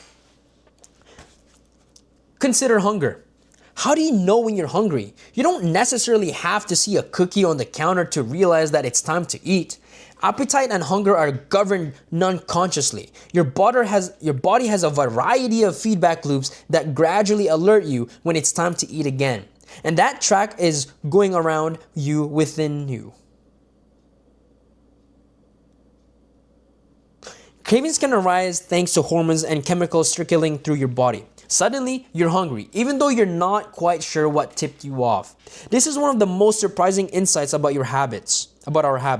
You don't need to be aware of the cue for a habit to begin. You can notice an opportunity and take action without dedicating conscious attention to it. It is what makes a habit useful. It's also what makes them dangerous. As habits form, your actions come under the directions of your automatic and non-conscious mind. You fall into old patterns before you realize what's happening. Unless someone points it out, you may not notice that you cover your mouth with your hand whenever you laugh. You apologize before asking questions, or that you have a habit of finishing other people's sentences.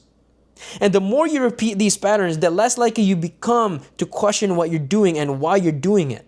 I once heard of a retail clerk who was instructed to cut up empty gift cards after customers had used them up the balance on the card.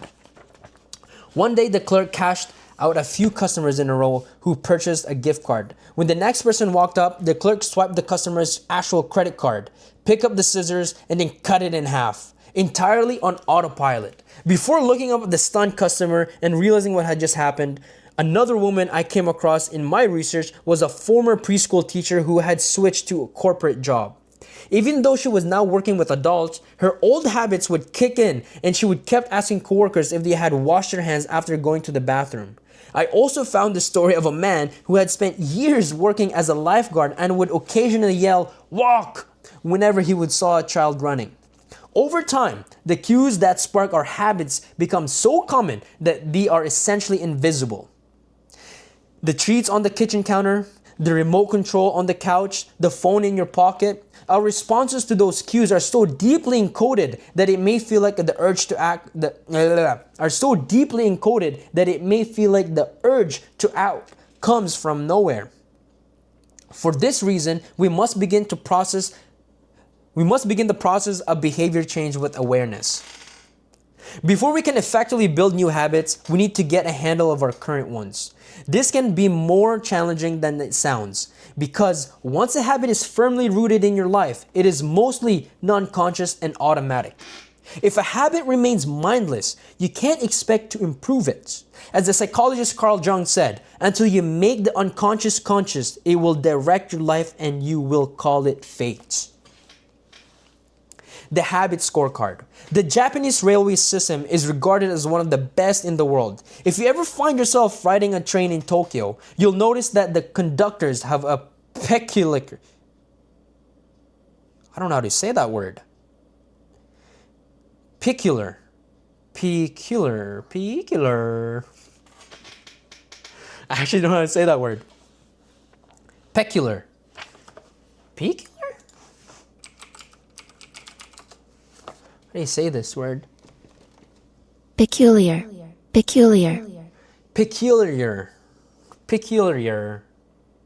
Okay, let's try that again. Peculiar. What does that mean too?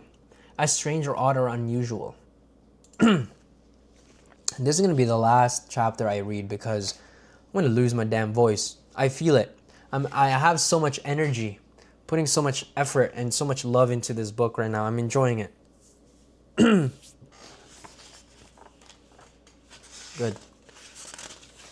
Not much pages left. The habit scorecard. The Japanese railway system is regarded as one of the best in the world. If you ever find yourself riding a train in Tokyo, you'll notice that the conductors have a peculiar habit. As each operator runs the train, they proceed through a ritual of pointing at different objects and calling out commands. When the train approaches a signal, the operator will point out at it and say, "Signal is green." As the train pulls out of the... That ruined my flow.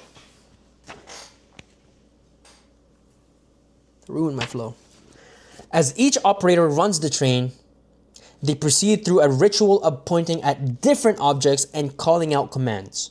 When the train approaches a signal, the operator will point and it says, "Signal is green." We'll point at it and say, "Signal is green." As the train pulls into and out of each...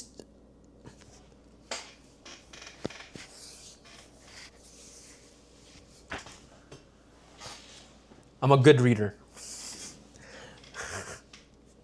We have to become. As each operator runs the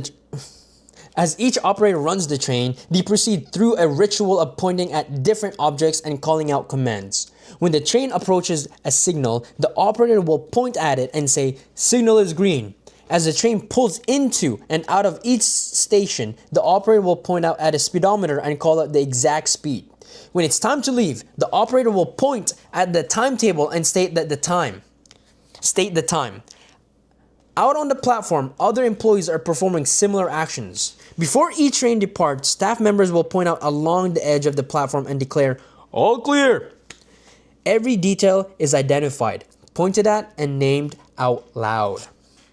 This process, known as pointing and calling, is a safety system designed to reduce mistakes. It seems silly, but it works incredibly well.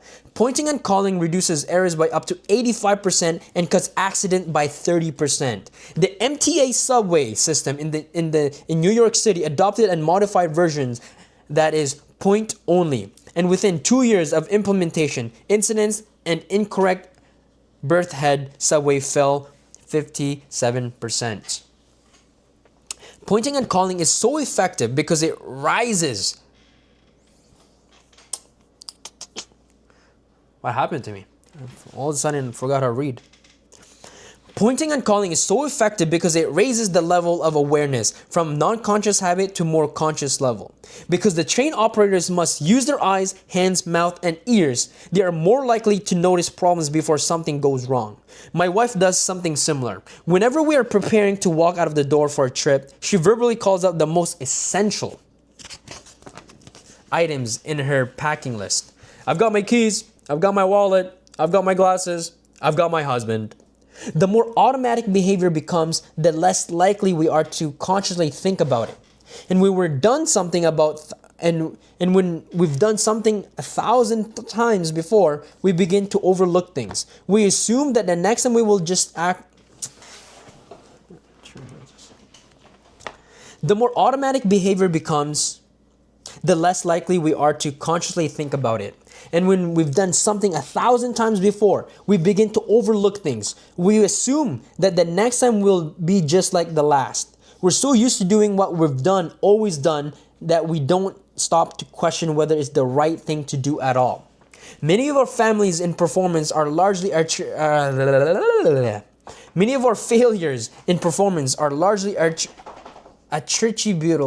I can't say that word. Attributable. Many of our failures in performances are largely attributable to a lack of self-awareness. One of the greatest challenges in challenging habits is maintaining awareness of what we are actually doing. This helps explain why the consequences of bad habits can sneak up on us. We need a point and out call system for our personal lives. That's the origin of the habit scoreboard, which is a simple exercise you can use to become more aware of your behavior. To create your own, make a list of your daily habits. Here's a sample of where your list might start. Wake up, turn off the alarm, check phone, go to bathroom, weigh myself, take a shower, brush my teeth, floss my teeth, put deodorant, hang up a towel, get dressed, make a cup of tea, and so on. Once you have a full list, look at each behavior and ask yourself, is this a good habit, a bad habit, or a neutral habit? If it's a good habit, write plus next to it. If it's a bad habit, write minus. If it's a neutral habit, write equals. For example, the list above might look like this. Wake up, neutral. Alarm, neutral. Check my phone, negative. Bathroom, neutral. Weigh myself, positive. Shower, positive, blah, blah, blah, blah, blah. The marks you give to a particular habit will depend on your situation and your goals. For some who is trying to lose weight, eating a bagel with a peanut butter every morning might be a bad habit. For someone who is trying to bulk up and add muscle, the same behavior might be a good habit. It all depends on what you're doing. It all depends on what you're working towards. Scoring your habits can be a bit more complex for another reason as well. The labels good habit and bad habits are slightly inaccurate. There are no good habits or bad habits. There are only effective habits. That is, effective at solving problems. All habits serves you in some way, and even bad ones, which is why you repeat them. For this exercise, categorize your habits by how they will benefit you in the long run. Generally speaking, good habits will have a net positive outcome. Bad habits will have a negative outcome. Smoking a cigarette may reduce stress right now, but it's not healthy in the long-term behavior. If you're still having trouble determining how to rate a particular habit, here's a question I like to ask. Does this behavior help me become the type of person I wish to be? Does this habit cast a vote for or against my desired identity? Habits that is reinforced your desired identity are usually good. Habits that conflict with your desired identity are usually bad. As you create your habit scorecard, there are no need to change anything at first. The goal is to simply notice what is actually going on. Observe your thoughts and actions without judgments or internal criticism. Don't blame yourself for your habits. Don't blame yourself for your faults. Don't praise yourself for your success. If you eat a chocolate bar every morning, acknowledge it, almost as if you were watching someone else. Oh, how interesting that they would do such thing. If you binge eat, simply notice that and you are eating more calories than you should. If you waste time online, notice that you are spending your life in a way that you do not want to. The first step to changing bad habits is to be on the lookout for them. The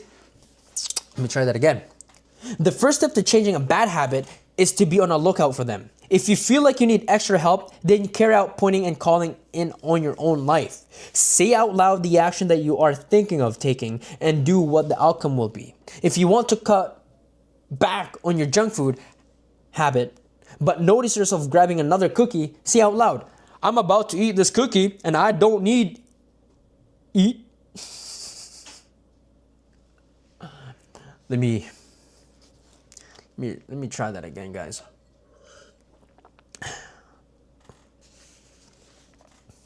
The first step to changing bad habits is to be on the lookout for them. If you feel like you need extra help, then carry out the point and calling in your own life. Say out loud the action that you are thinking of taking and what the outcome will be. If you want to cut back on your junk food habit, but notice yourself grabbing another cookie, say out loud, I'm about to eat this cookie, but I don't need it. Eating it will cause me to gain weight and hurt my health. Hearing your bad habits spoken out loud makes the consequences seem more real. It adds weight to the action rather than letting yourself mindlessly slip into an old routine. This approach is useful when you're simply trying to remember a task on your to-do list. Just saying out loud, tomorrow I need to go to the post office after lunch, increases the odds of you actually doing it. You're getting yourself to acknowledge the need for action and that you can make all the difference. The process of behavior change always starts with awareness. Strategy like pointing and calling and the habit scorecard are focused on getting you recognize your habits and acknowledge the cues that trigger them, which make it possible to respond in a way that benefits you. All right, chapter summary. With enough practice, your brain will pick up on cues that predict certain outcomes that... All right, try it again. Chapter summary. With enough practice, your brain will pick up on cues that predict certain outcomes without consciously thinking about it. Once our habits become automatic, we stop paying attention that we are doing. Once our habit becomes automatic, we stop paying attention to what we are doing. The process of behavior change always starts with awareness. You need to be aware of your habits before you can change them. Pointing and calling raises your level of awareness from non-conscious habit to more conscious level by verbalizing your actions. The habit scorecard is a simple exercise you can use to become more aware of your behavior.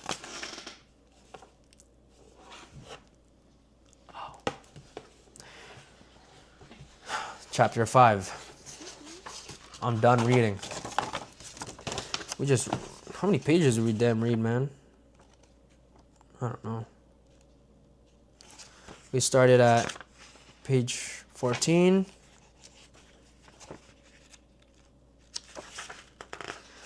Oh, we ended at 67. How many is that? Let's do the calculator. 67 minus 14. Damn, we read 54 pages.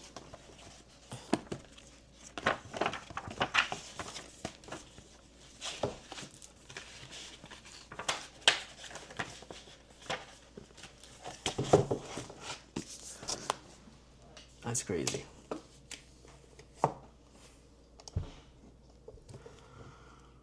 Let's change the light. It's 12 o'clock now.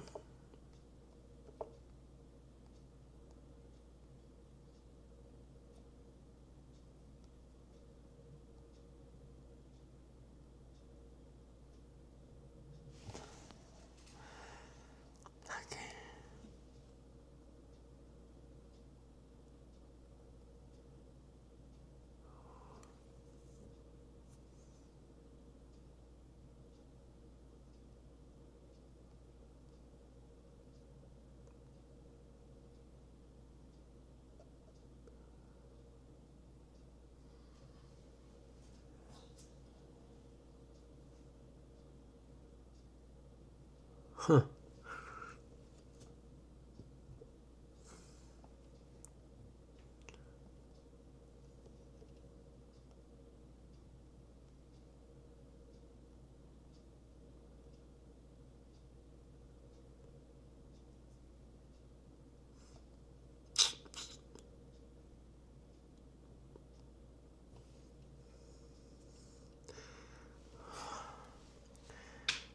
Okay. Got a little distracted there. We got some water, man. We get some water. So we just read.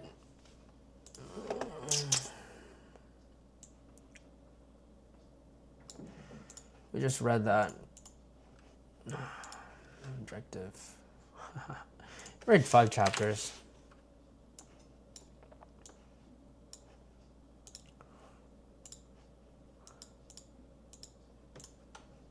Oopsies.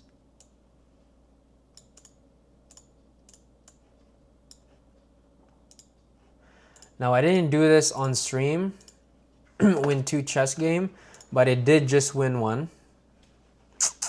I did just win this chess game over here. Let me just grab some water right quick, man. Let me get some water right quick.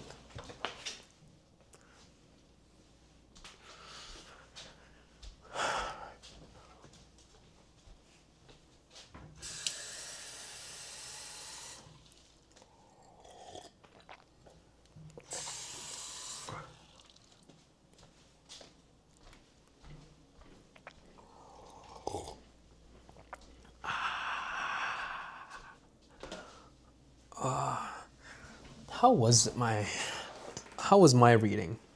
Let's prioritize comfort over accomplishment. You'll be drawn to relaxing rather than training. It's hard to change your habits if you never change the underlying beliefs that led you to your past behavior. Who you are is to change what you do. Each time you write a page, you are a writer. Each time you practice the violin, you are a musician. Each time you start a workout, you are an athlete. Each time you encourage your employees, you are a leader. Each habit not only gets results, but also teaches you something far more important, to trust yourself. You start to believe you can actually accomplish these things. When your vote mounts up to the evidence begins to change, the story you tell yourself begins to change as well. Of course, it works in the opposite way, too. Every time you choose to perform a bad habit, it's a vote for that identity. The good news is that you don't need to be perfect. In any election, there are going to be votes for both sides.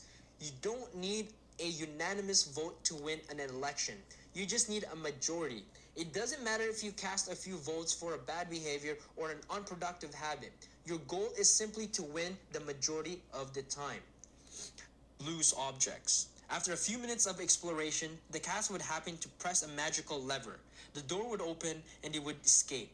Thorndike tracked the behavior and up with 160 seconds, 30 seconds, 90 seconds, 60, 15, 28, 20, 30, 22, 11, 15, 20, 12, 10, 14, 10, 8, 8, on an average of 6.3 seconds. Rather than repeat the same mistake, the cat began to cut straight to the solution. From his studies, Thorndike described the learning process by stating, behaviors followed by satisfaction what become automatic. The process of habit formation begins with trial and error. Whenever you encounter a new situation in life, your brain has to make a decision. How do I respond to this? The first time you came across a problem, you're not sure how to solve it. Like Thorndike's cat, the same order each time. First, there is the cue. The cue triggers your brain to initiate behavior. It is a bit of information that predicts reward. Our prehistoric ancestors were paying attention to cues, signaled the location of primary words like food, water, and sex. Today, we spend most of our time learning cues that predict secondary rewards like money and fame, power and status, praise and approval, love and friendship, or a sense of personal satisfaction. Of course, these pursuits also indirectly improve our odds of survival and reproduction, which is the deeper motive behind everything we do. Your mind is continuously analyzing your internal and external environment for hints of where rewards are located. Because the cue is the first indication that we're close to a reward. It naturally leads to survival and reproduction, which is the deeper motive behind everything we do. Your mind is continuously analyzing your internal and external. You know what we're gonna do, guys?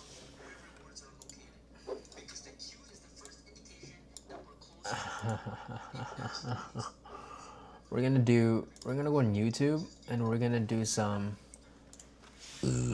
simple Muay Thai. No, maybe we're gonna do 15 minute Muay Thai shadow boxing.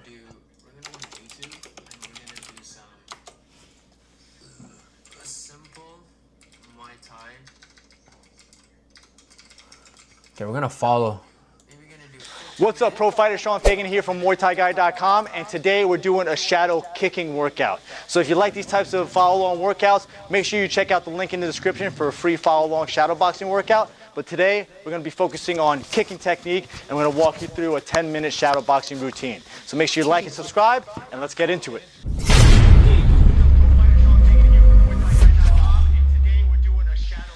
All right, before we get into the shadow kicking workout, I just want to break down how you should shadow kick, okay? This comes in relation to the roundhouse kick. So when I throw a roundhouse kick, the idea is I'm driving my hips through, right? And my leg is almost dead weight. And my body is what's doing most of the power. I'm going to thrust my hips through and rotate my torso.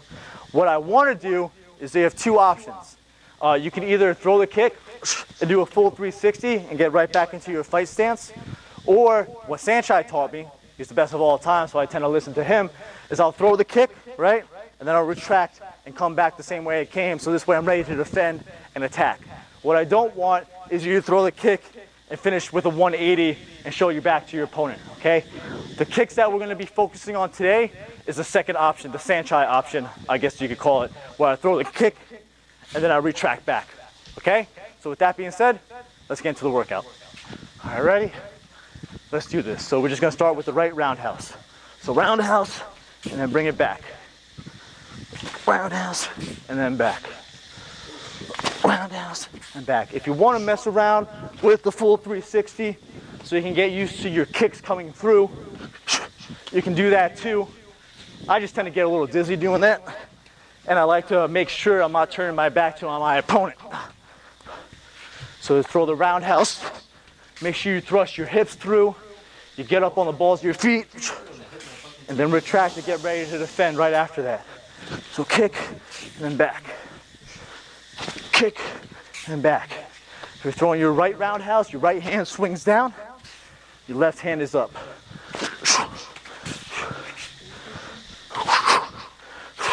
Thrust your hips through like you're humping the air. Squeeze your butt cheeks together. Keep your eyes up, chin tucked. Always in a good fight stance, ready to defend, ready to attack. And back. A few more.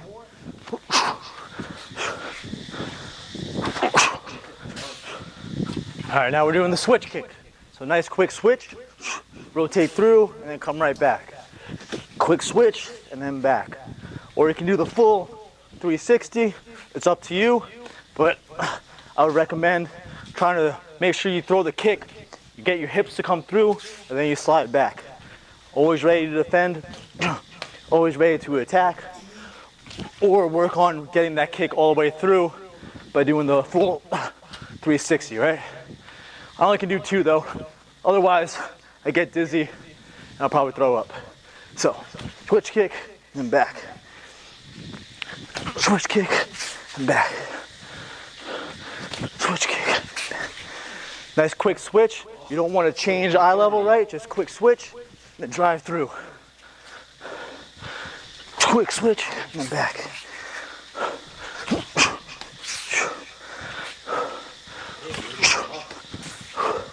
Good balance. All your weight should be on your post leg.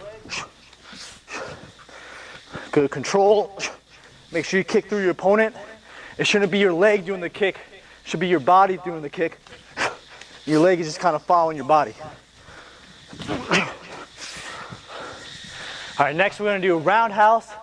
Bring it back into a check, and then follow it with a teep. So you're going to throw roundhouse, check, teep. Roundhouse, check, teep. So this one you obviously can't do a 360. I mean, I guess you could. Boom, check, teep. But it's not going to be as effective and quick as if you're able to retract your foot after the kick. Bah, bah, bah. So you kick. As you slide this back, you check. As this foot plants, come up with the teep. Roundhouse, check, teep. Roundhouse, check, teep. Roundhouse, check, teep. Roundhouse, check, teep. So focusing on good technique, driving that hip through, turning your whole body into the kick, retracting into a check, coming with the teep. Roundhouse, check, teep. Check, teep. Check, teep. A few more.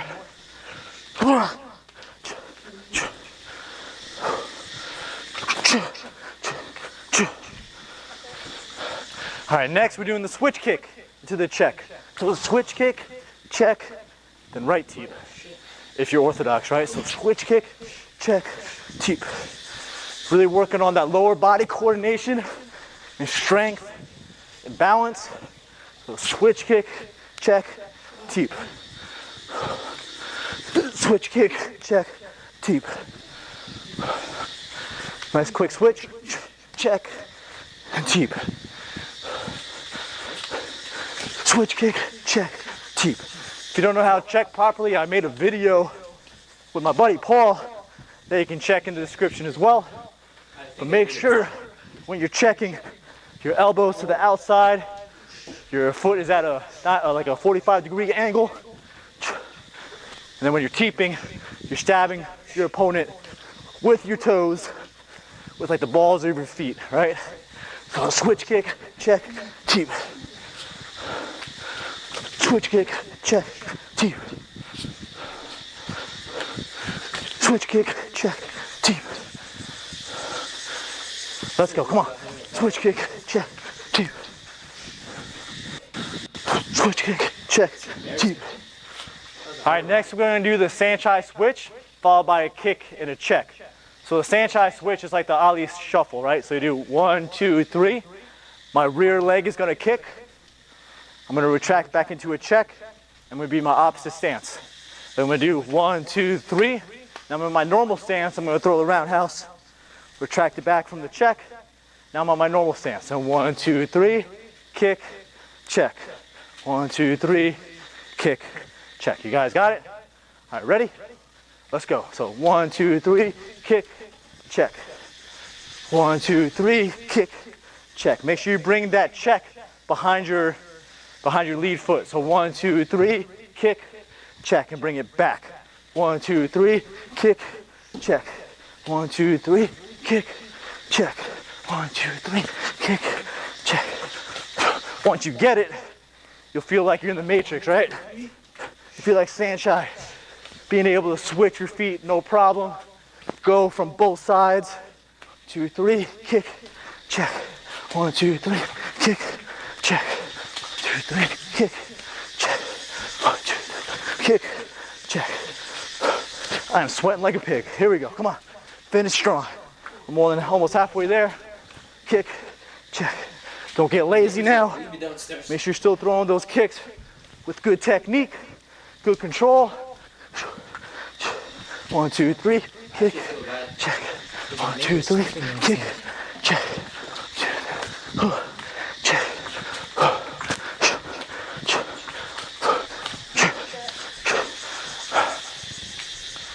All right, now we're gonna throw the teep and follow it up with the roundhouse. So once that foot hits the ground for the teep, after I land the teep, I land in control, I drive off the ground and come into the roundhouse. Ready? Let's go. Teep, roundhouse, come back. Teep, roundhouse, and then bring it back. Teep, roundhouse. You can also do the full 360, teep, roundhouse. Get right back into your fight stance. Teep, roundhouse. Teep, roundhouse. Make sure when you throw the teep, you don't fall forward. You throw it in control, and you bring it down in control. Teep, roundhouse. Teep, roundhouse. Teep, roundhouse. A few more. Finish strong. Teep, roundhouse. Don't get lazy on that teep. Teep, roundhouse. Make sure it's good technique. Teep, roundhouse. Like you're kicking down the door, right? Teep, roundhouse. Teep, roundhouse. Come on. Teep, roundhouse. One more. Teep, roundhouse. That's gotta be a minute, right? All right, now we're gonna do teep into the switch kick. So after you throw the teep, you're gonna go straight into the switch. Okay, when you switch, you don't wanna take this huge step like this, okay? This is just a quick stutter step. This foot's gonna come out at a 45-degree angle, so your hips open up, your head gets off the center line, and you can drive some power behind your kick, okay? You ready? Let's go. So teep, switch kick, and then bring it back. Teep, switch kick, and bring it back. There we go. Teep, switch kick, and back. Focus on your hand positioning too. I forgot to throw the teep. Teep, switch kick, bring it back. If you want to bring it back with a check, by all means you could do that too. Teep, switch kick, bring it back. Teep, switch kick, bring it back. Teep, switch, back. Teep, switch, bring it back. Almost there, keep going.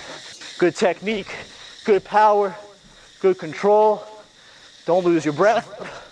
Stay light on your feet.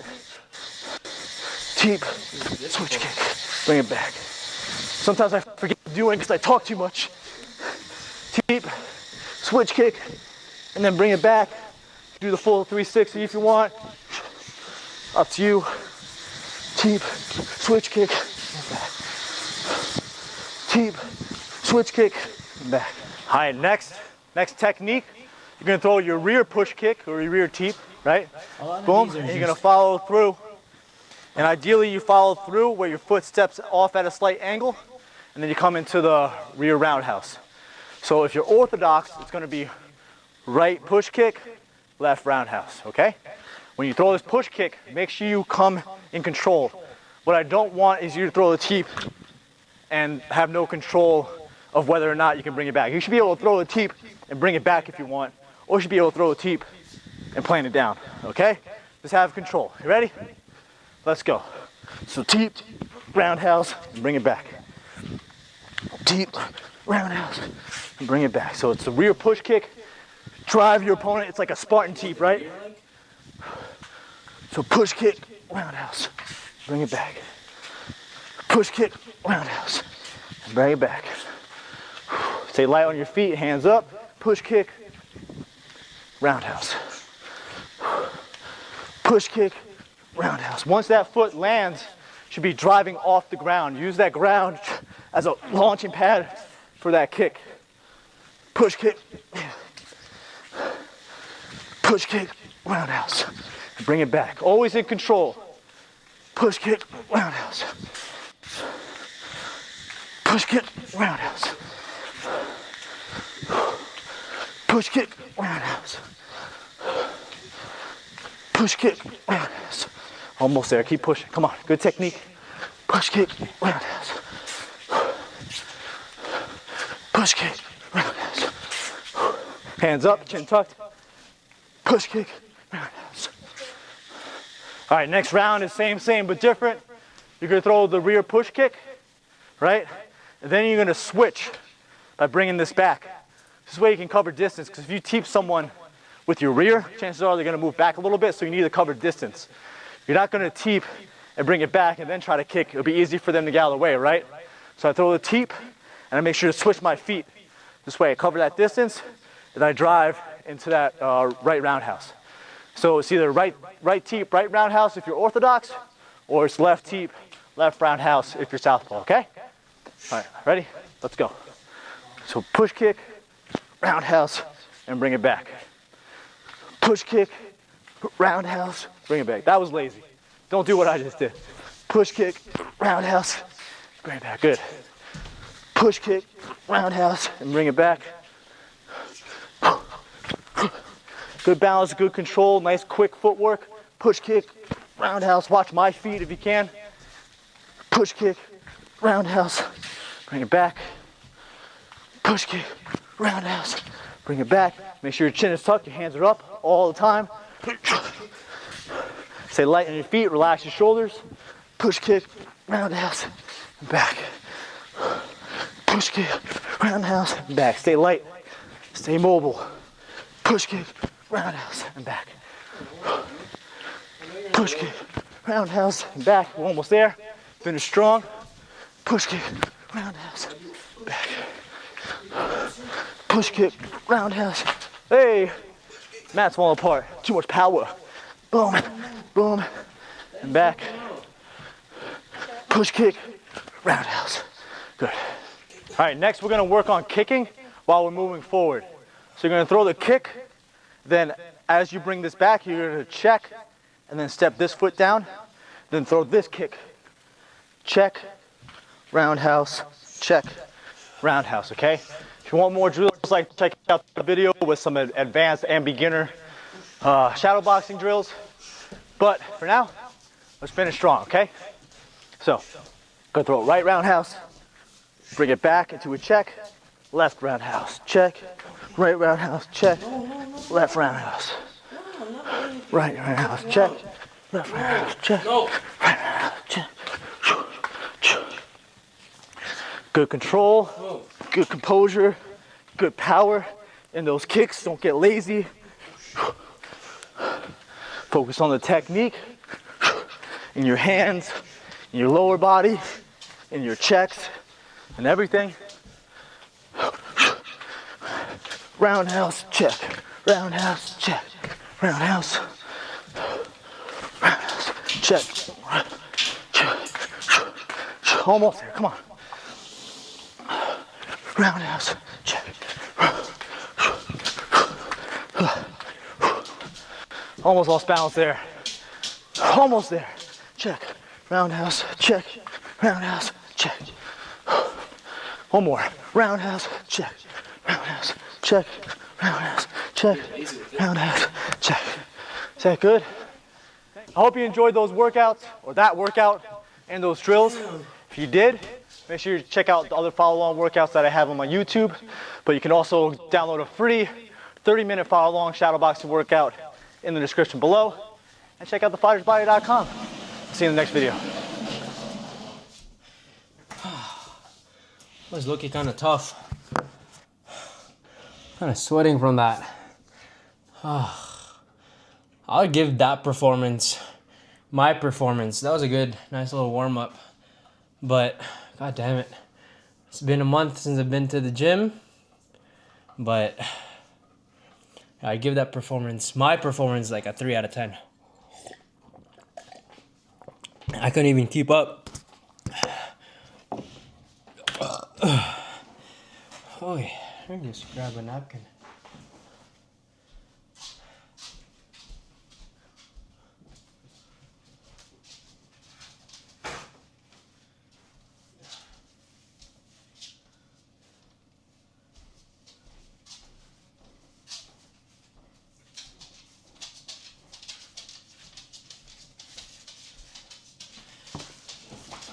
Cool.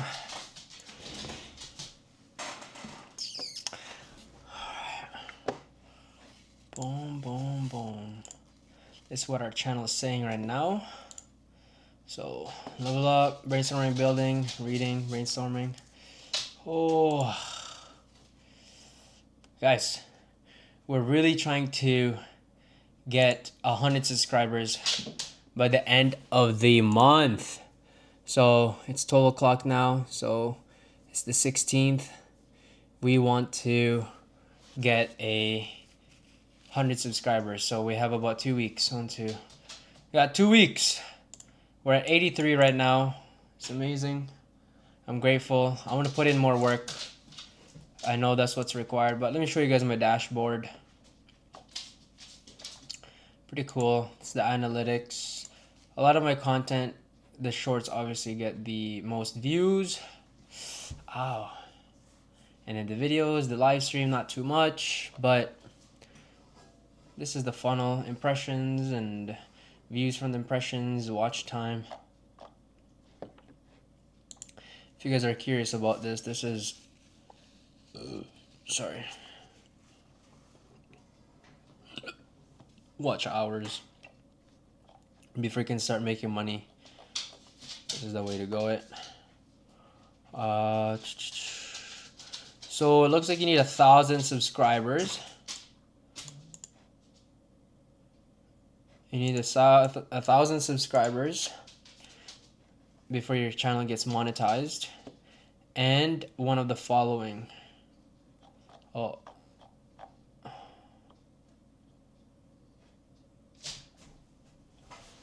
Kaido, get off now. Kaido. So, watch hours or 10 million views.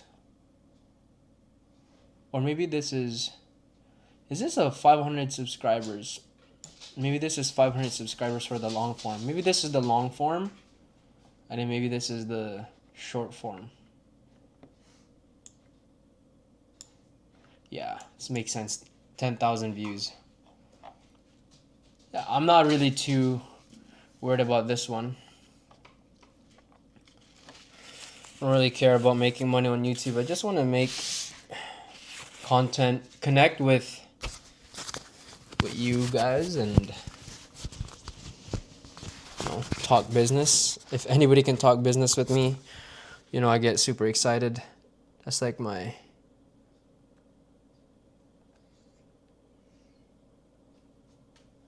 favorite. Okay, let's try to play a game of chess.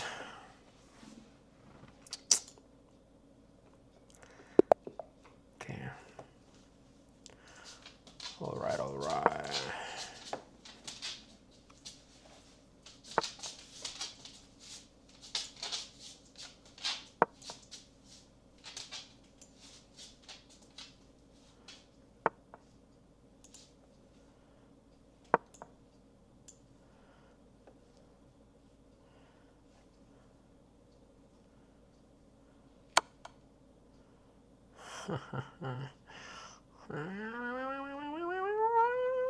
Which one do we want to give out?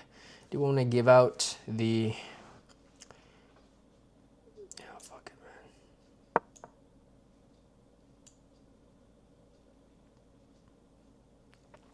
Let's do a trade. Let's do a cool trade, man. I'm down for a little trade. Are you not down for a little trade? Huh. I guess. Sure.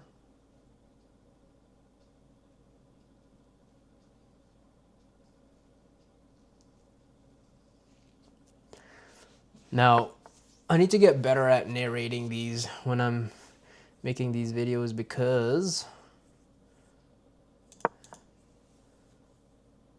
I go radio silence.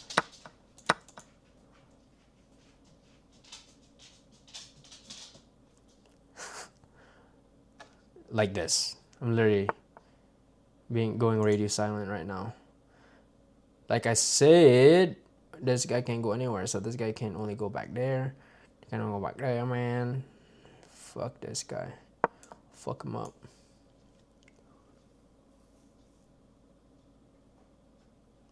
He's gonna go over here. Go look at somebody. Okay, this guy's gonna try to go for a fork, but then we'll just eat him up. Can he go over here? Okay, he's gonna go over here. We can eat him up. We go over here. No problem. We'll eat him up.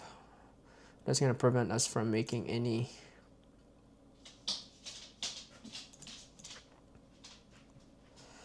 Frickin'. It's gonna prevent us from doing a castle.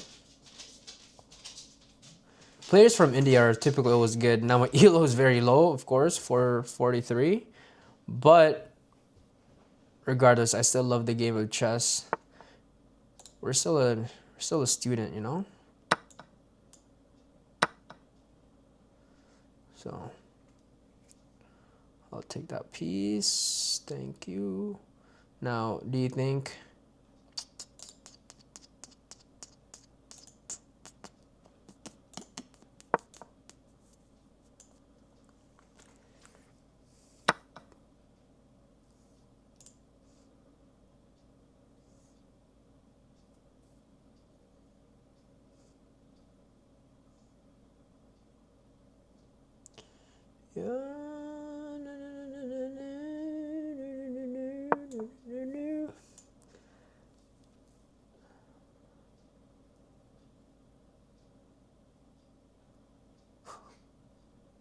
should we trap him? Well, he'd have to go here, which would eat him. So he's fucked. He goes here, he's eaten. He goes here, he's eaten. He goes here, he's eaten. So he really took that pawn. Goes here, he's eaten. He goes here, he's eaten. Come on, man. Unless he does something crazy. Goes here. I don't care. It goes here. I care. Okay. I wonder what his move would be like, though.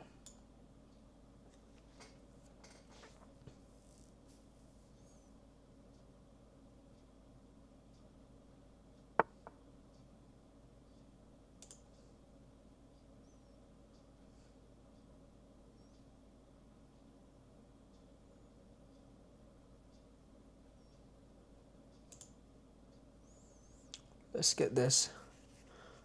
Let's get this out of the game, man. I know he'd move that, so we can just move this here for now. Just eat that pawn. We'll just take a free pawn real quick.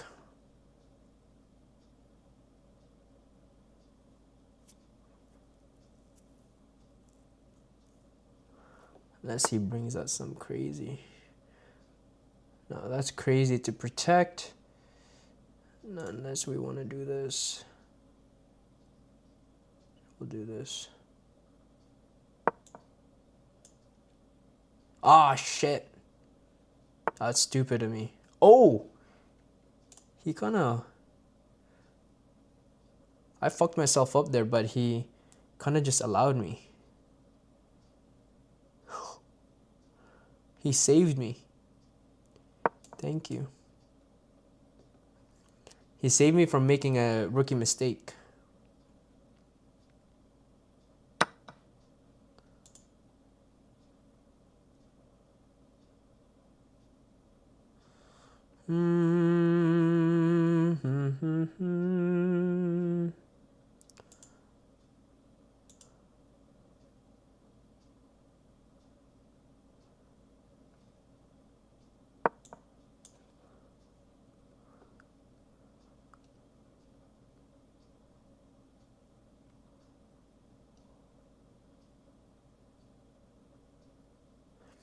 Come on, take that. I'm willing to make that trade.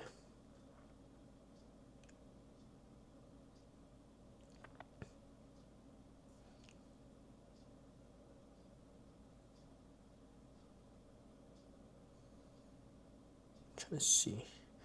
I know he would check me here. But yeah, can bring this here. I mean, sure. Eat it. I'll take that rook over by bishop. You know? Interesting. What did he just take? Took my rook too. Okay, so it was rook for rook.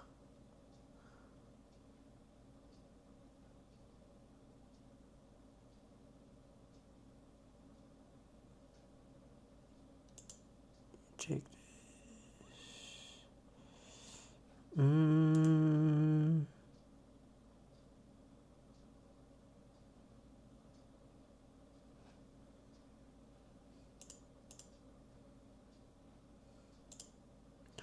What kind of moves can my queen make right here?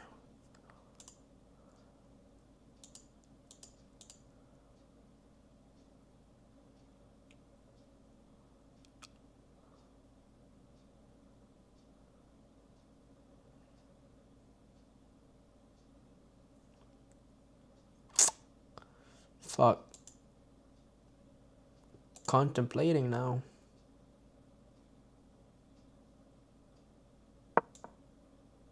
Oh. We'll do that. We'll just...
Yeah, can't do that.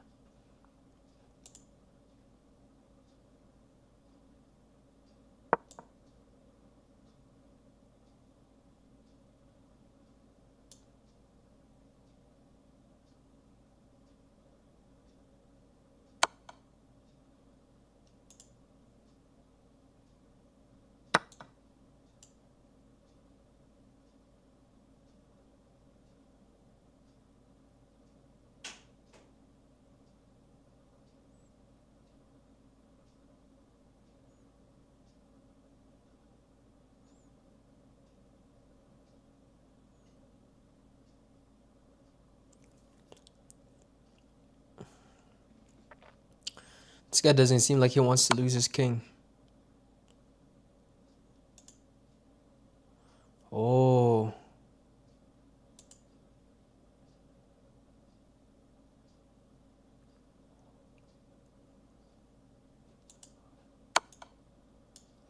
It's crazy.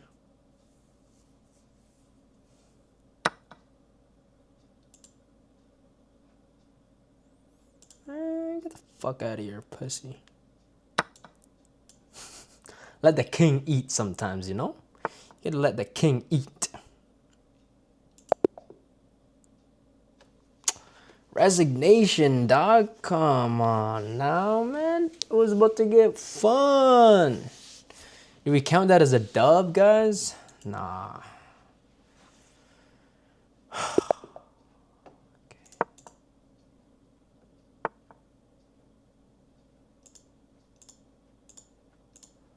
Classic. You know, we want to do the classic move, you know. Come on, guys. We want to do the classic move.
Crazy.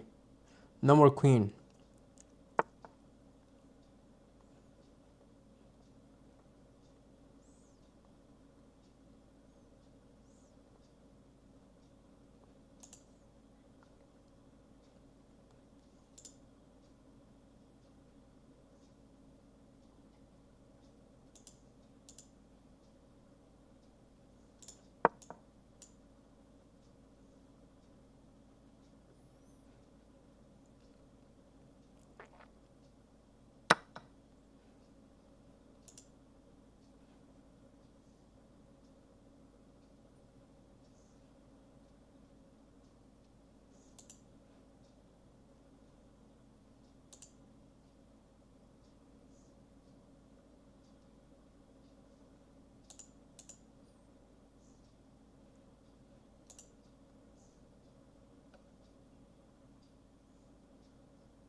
Fuck. What's the mistake there? You had a nice tactical find in this game. Let's review.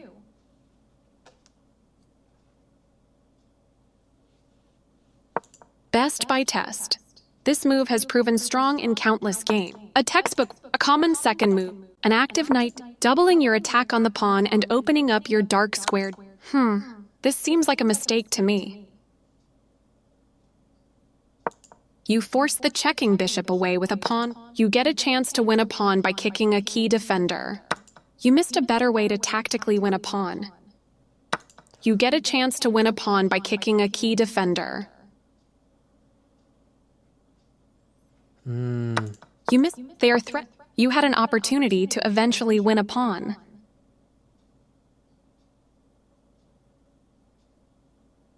This move gives you the opportunity to win their bishop.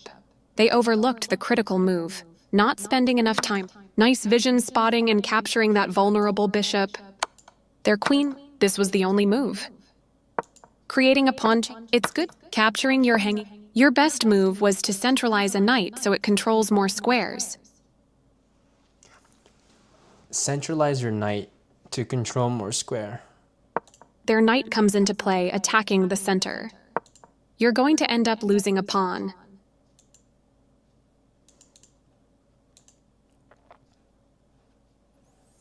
It's crazy.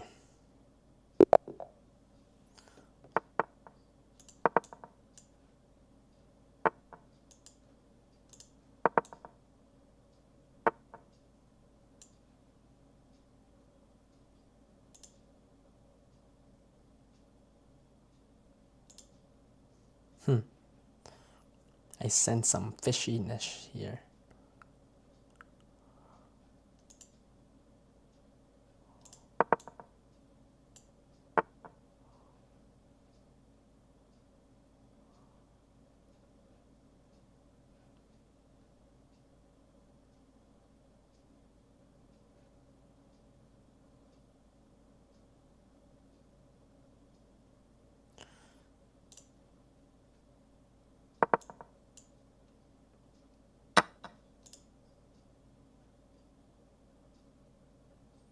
Alright, this guy's trying to...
He goes here, he forks.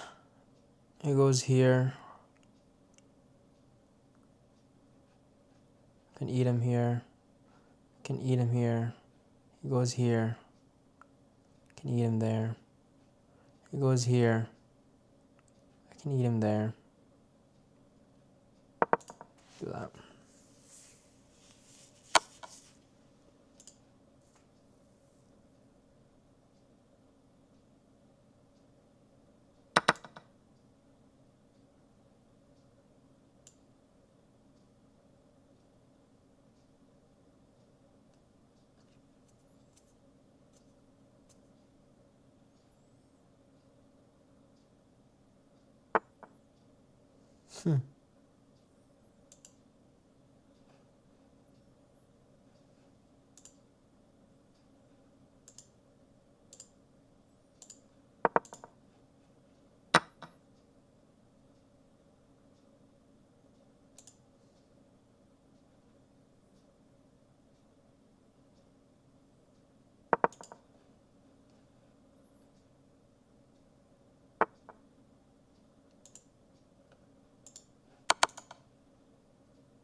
Fuck.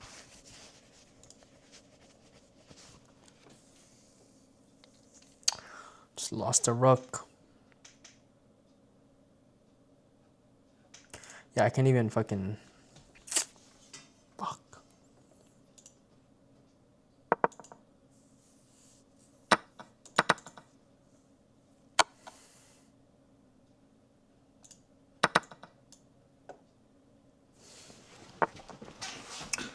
I got a little too excited. It's fine.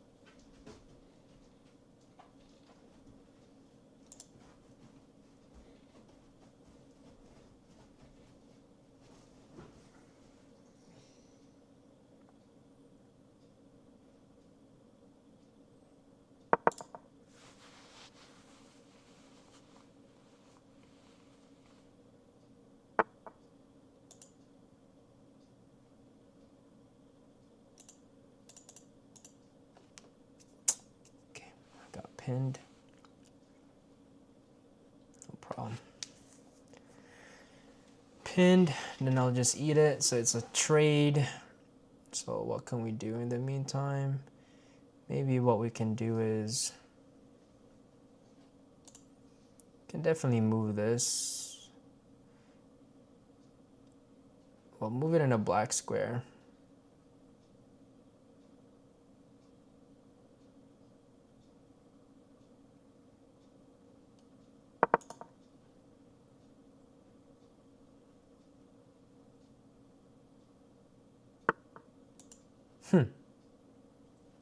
Interesting.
Interesting move right now. Rook for rook. Fuck. Yeah, I guess I can just develop some of these. I'm running out of time. Rook, no problem. Check.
Let's go. Checkmate, baby. Checkmate, baby.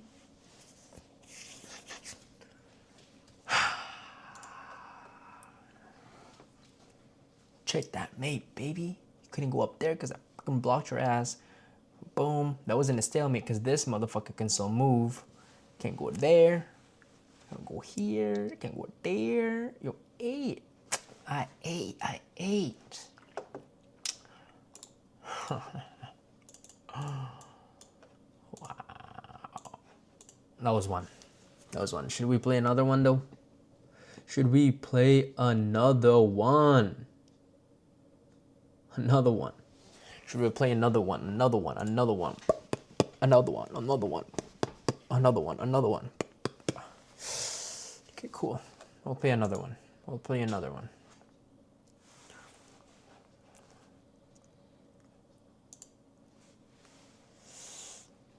We're at 4, 6, 7. Oh, man, these Indians, they're really good. They're like my kryptonite. Say, come on. We just read Atomic Habits. We are good. We are better. They are trying to do some crazy move on us right now. I just know it. There's always this move that, yeah, there's this move that I have no idea on how to fight. We just gotta disbombigulate their movements.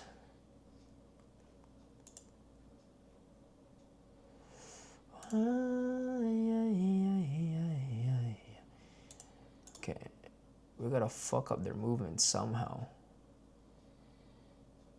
So they're gonna try to go here. Like they're trying to go here.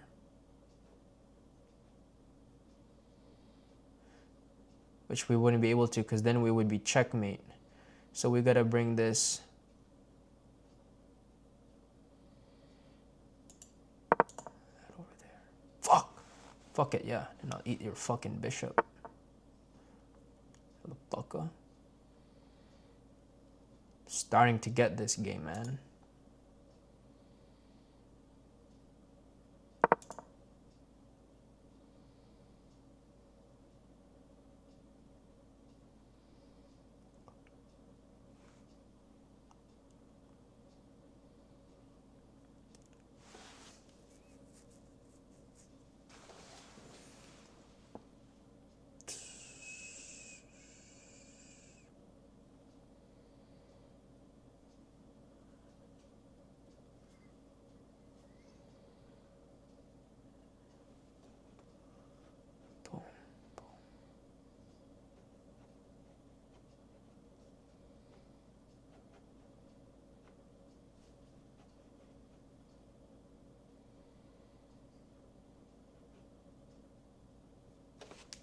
Come on now, you lost internet? It's okay, it's okay. Oh, they played nice. I'm gonna go play here too.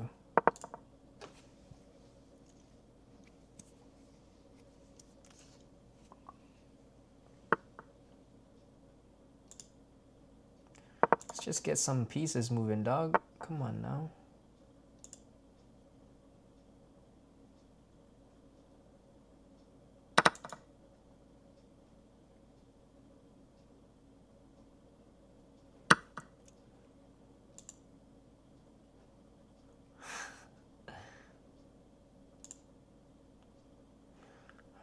They want to make this trade? Yeah, I don't really care, man.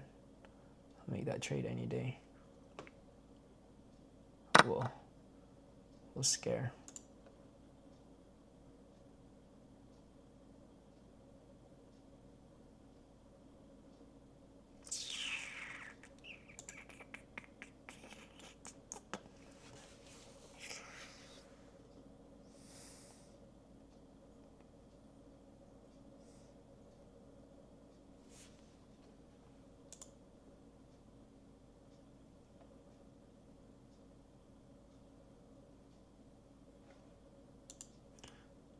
Grab that.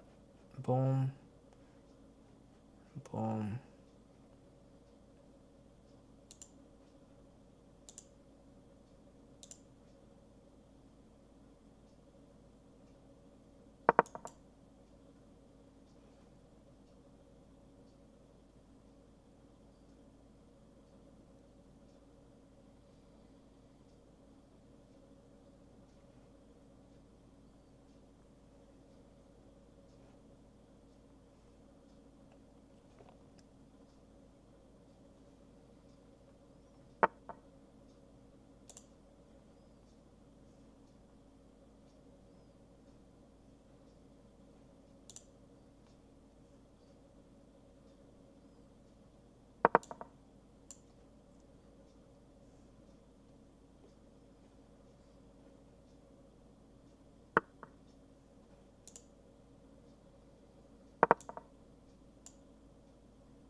Damn.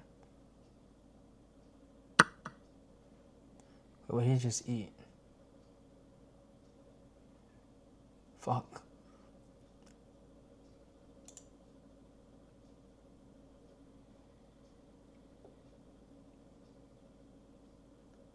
Oh, he just ate that horse. Okay.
Fuck.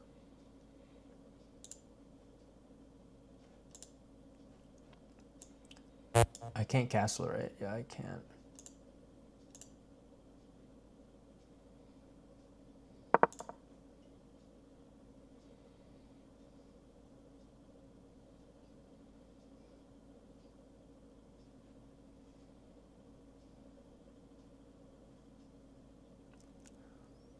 We gotta take this out, man. We gotta take out his queen.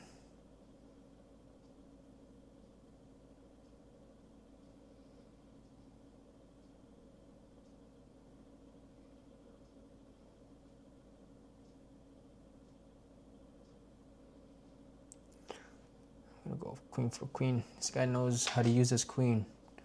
We'll get rid of it. Boom, I eat him. Boom, I eat him.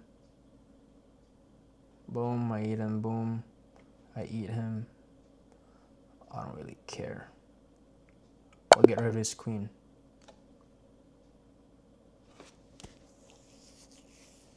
What the fuck?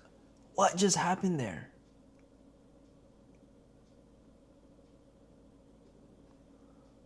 Oh.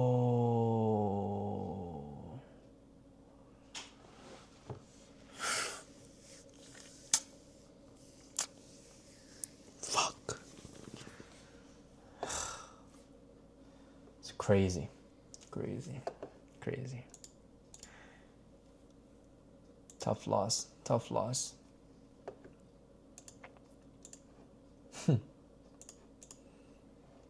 Tough loss. On the other hand, somebody subscribed to our channel. Big shout out to Breeze. Big shout out to you, Breeze. Big shout out to you. Is subscribed.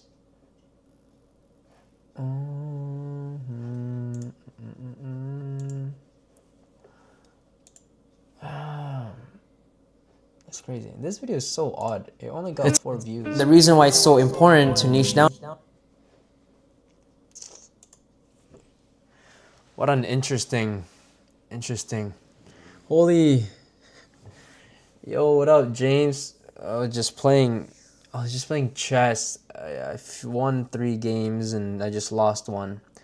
And I read 5 chapters. No. Yeah, I read 4 chapters of Atomic Habits. And I almost lost my voice. I was reading it with so much passion. In the beginning, I was kind of stuttering. Not really stuttering, but I was reading really slow. But eventually, I was able to just hone in. But, yes. So, oh yeah, we need to send inbound dance. Oh, James, guess what, brother? Guess what I did? Let me show you something.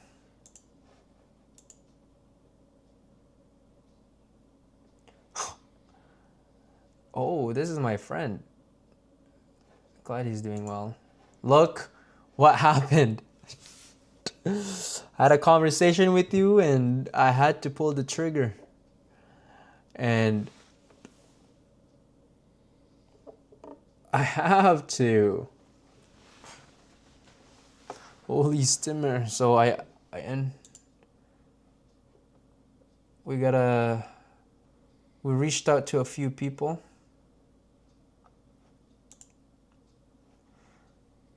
We follow them. Say word. Yeah, man. So that's what I had to do. It's not really back. I'm just trying to pull some strings together here, you know? Look at this. I'm gonna watch your story. You're the only person I'm gonna watch the story for. Boom. That's it. David Lamlo just watched your story. Yeah, I mean, it isn't. There's only not much we can do, but yeah, it was interesting just looking back at all this stuff, content. So it's quite rather interesting, but so you know how I'm gonna be inviting people to do a interview. I'm gonna send them this. I'm gonna send this into their DMs, and then we're like, dear doctor, example, and then we're on a mission to help new and grow. We're on a mission to help new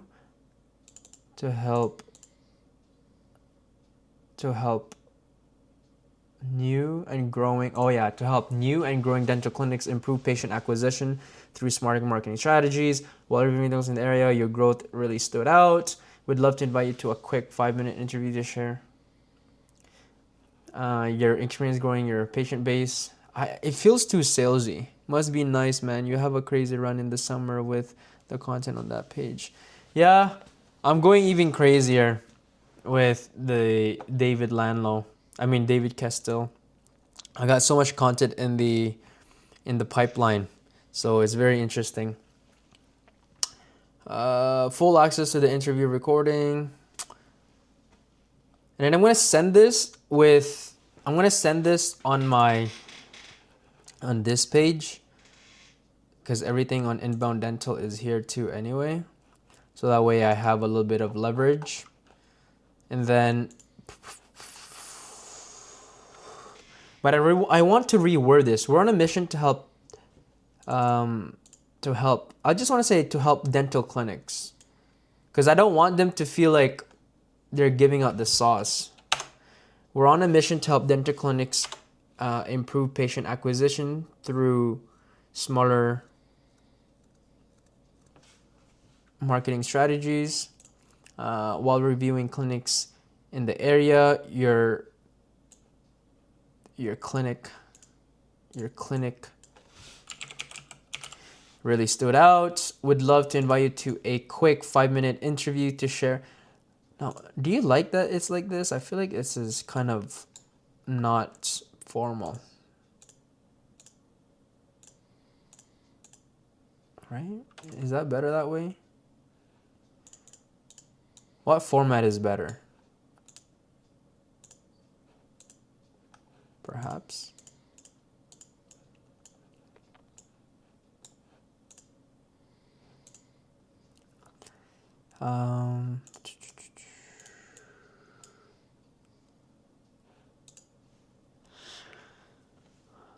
Would love to invite you to a quick 5-minute interview, 5 to 10 minute.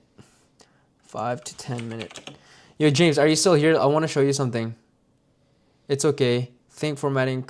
It's okay. Think formatting could be better. Yeah, 100%. But look at this video. I want to show you something. Did you know that creating organic content can not only save your dental clinic thousands of dollars, but also help you bring in more patients at the same time? Wait, no, that's not it. Fuck. Dental clinic. Did I not post the video today? Oh, this one. But before Instagram and TikTok shortened everyone's attention span to less than 6-7 seconds, people used to sit down and watch 6-7 seconds. Yo, you just said something really smart there. You said box for each text. Okay. You know what? I'm just gonna do something right here. Is this all in one box? It is all in one box. That's crazy. It's crazy. It's crazy. It's crazy. Oops. What the fuck? That's crazy. That's crazy, crazy, crazy.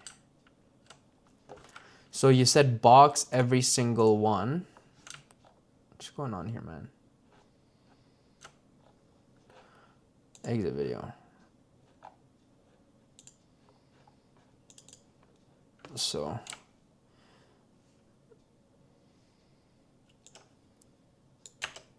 boom. James is so smart, man. Boom. I think you might have just solved the problem that I've been having, which is is that what does it end with? Clinically stood out.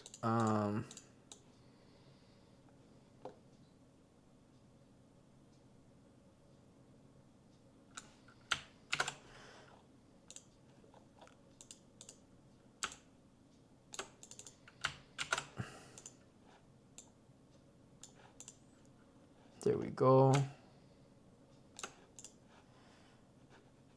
Boom, boom, boom.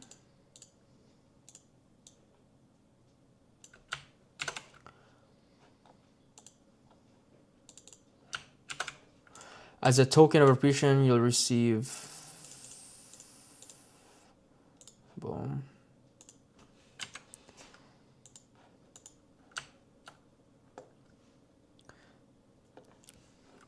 How's this looking? And then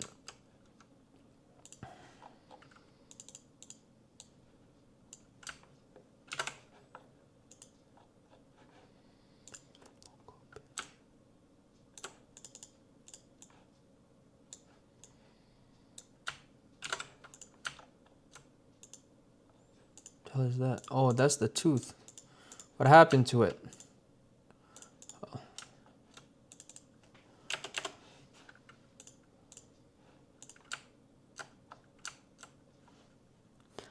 It's nice so you can customize the formatting, you know? Exactly. Exactly.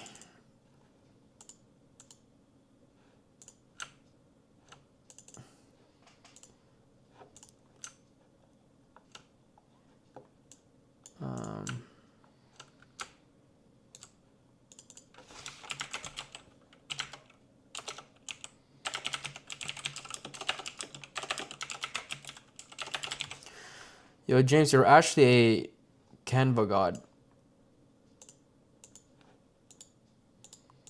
The way you have your Canva.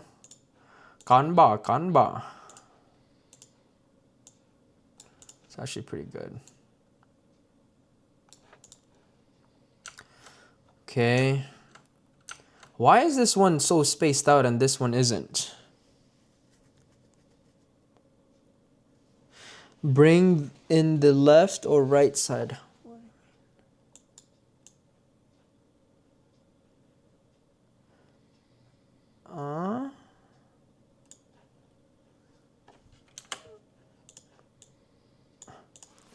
Yeah, I'm not liking this. I'm not liking this right now. This is not looking good. I want it to look like this. So why isn't it looking like that?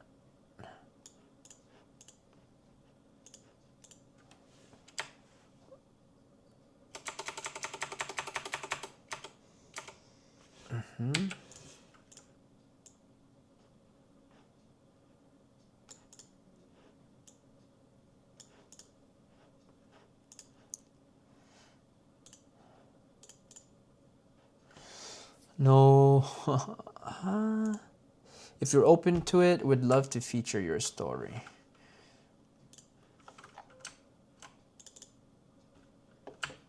This is important. We'll also highlight your clinic.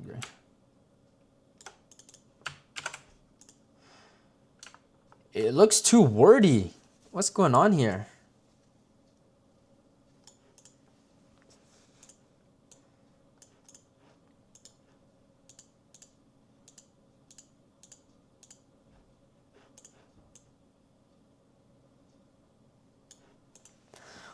Bro, I'm actually struggling. Why am I struggling right now? I don't like this.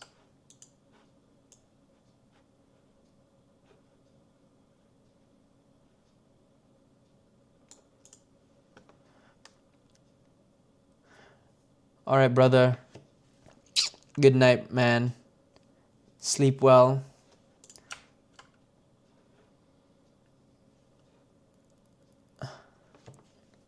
Thank you. Will do.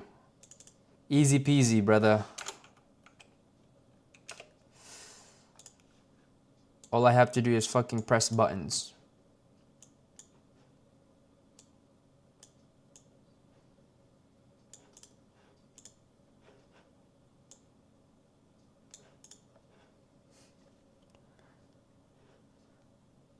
I always search up magazine articles or pages on Pinterest for formatting.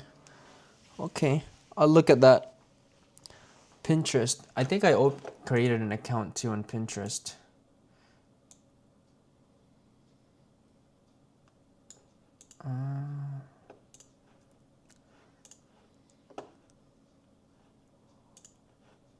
Yo, this formatting sucks. If you're open it, would love to feature your story. Okay, let's fucking position. Center, boom. Position, center, boom.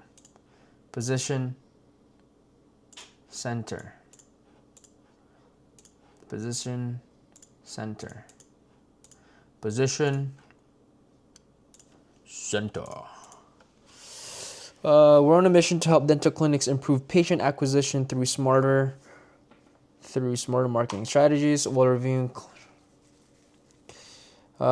clinics in the area, your clinic really stood out. Would love to invite you to a quick 5 to 10 minute interview to share your experience growing your patient to growing your to grow your clinic, and the marketing strategies that worked for you. We'll also highlight the interview. Maybe we'll just say here.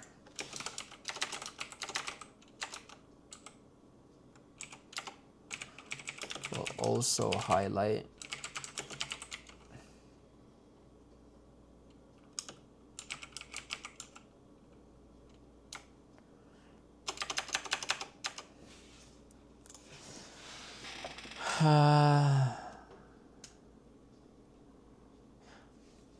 yeah, maybe that's what we'll do. As a token of appreciation, you'll receive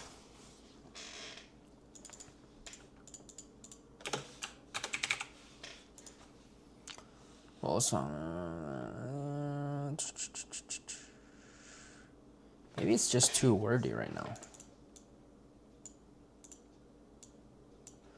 Kind of cool if this was cursive. All right. That's too cursive-y. That's too cursive-y. I can't even read it.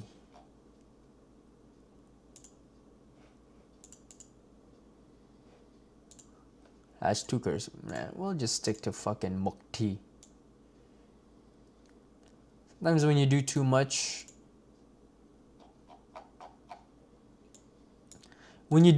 you're doing too much.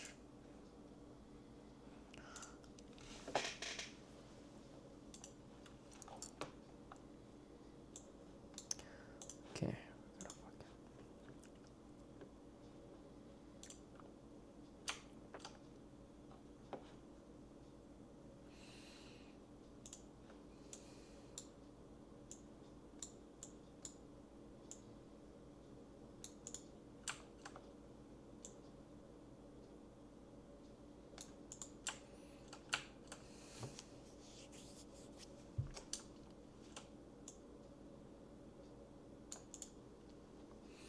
We're on a mission to help dental clinics improve patient acquisition through smarter marketing.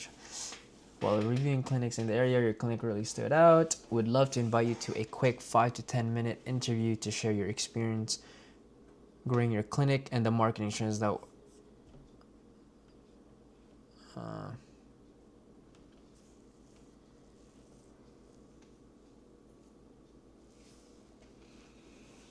we'll also highlight your clinic during the interview. As a token of appreciation, you'll receive full access to the interview recording, 3 short form content clips for your social media. If you're open to it, would love to feature your story. Best inbound dental.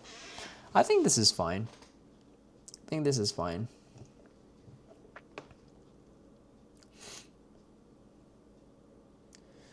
fine, right, guys?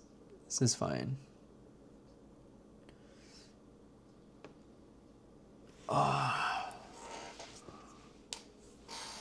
We want to level up. We did a few things that leveled us up. This is going to be good. We're going to send this out.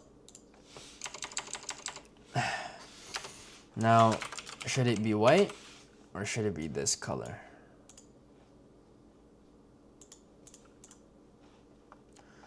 Yeah, we can't really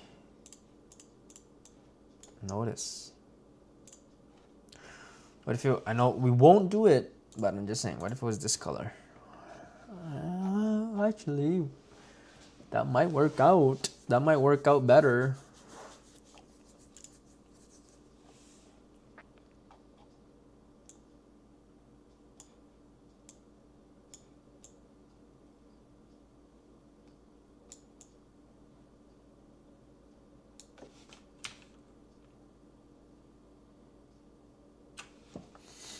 Haha.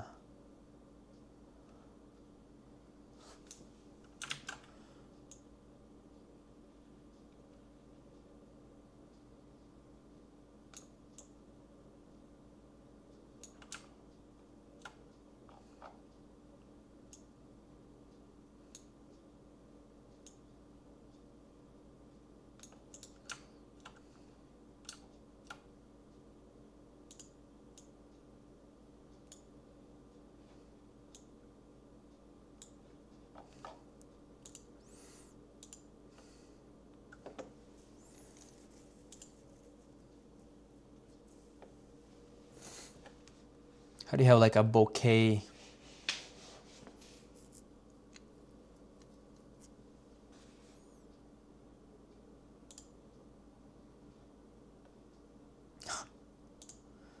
Not a blur, but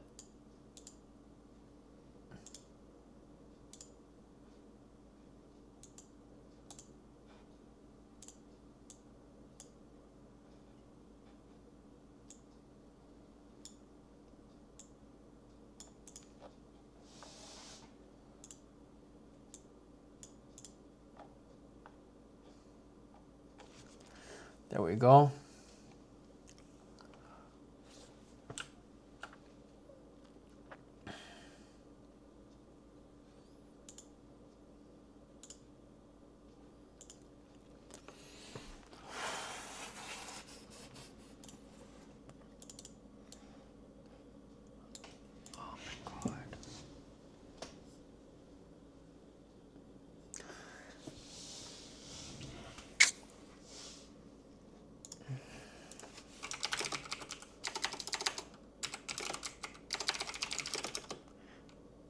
I'm creating a community on Discord and I need a logo design. The community is for entrepreneurs who are committed to locking in and doing the work that is required. I envision the logo to be a padlock where the arch of the lock is in a shape of the infinity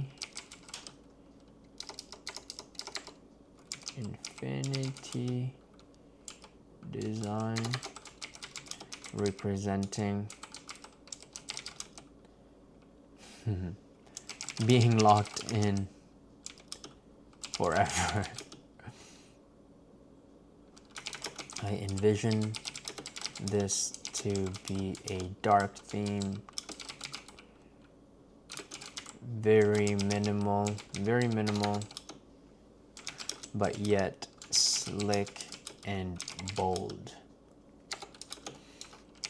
I want to make this have a very masculine essence,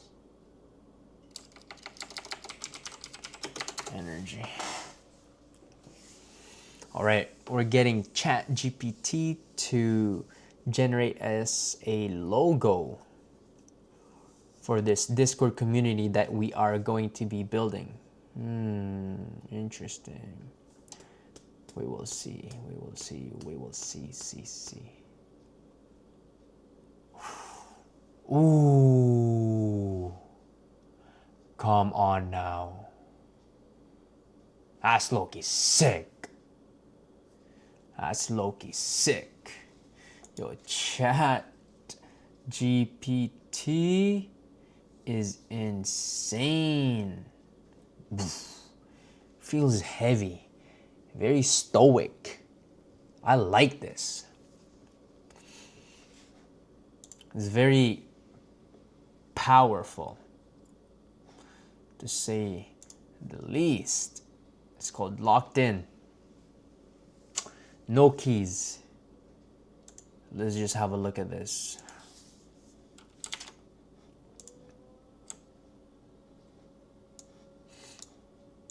Boom.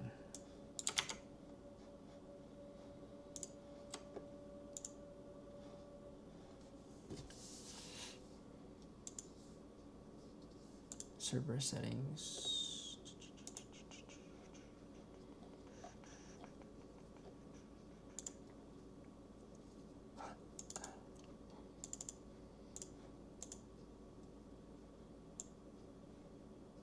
Come on now, dog.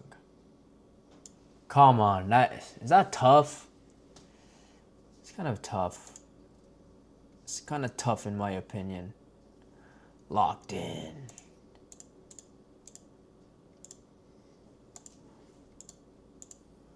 Yeah. Yeah. How did you get started? Why should people join?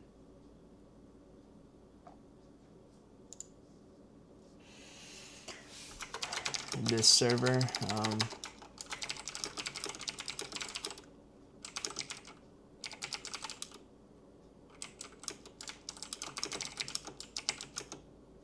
Doing the work that we promised we said we would do. Boom. Right? That speaks a lot of volume. So, doing the work that we promised we said we would do.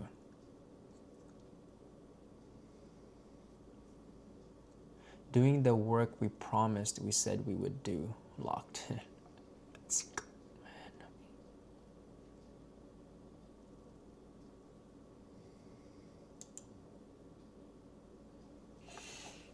No.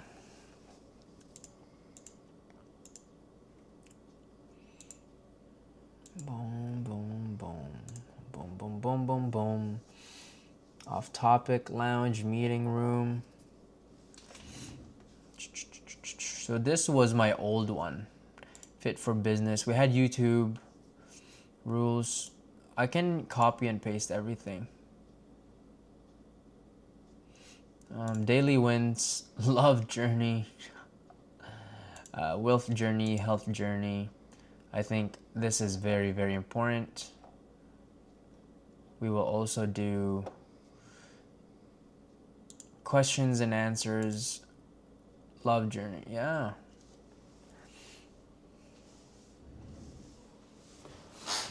Content. Yeah. Perhaps we'll just do this, right? We'll just copy these things.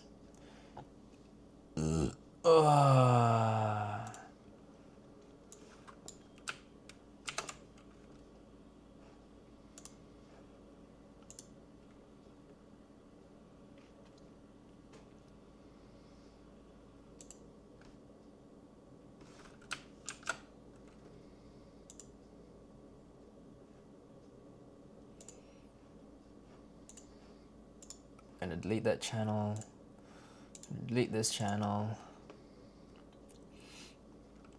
Yeah, we'll just transfer all of this.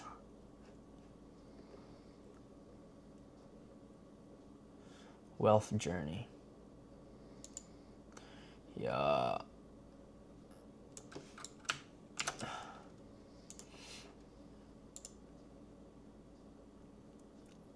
We don't need to have general chat.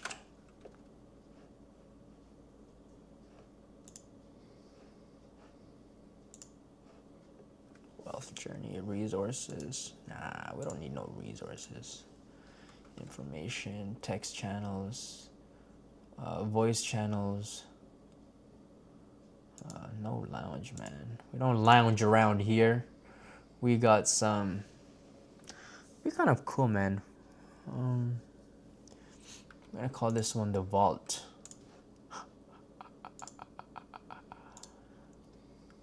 Yeah. We're gonna call this one the vault.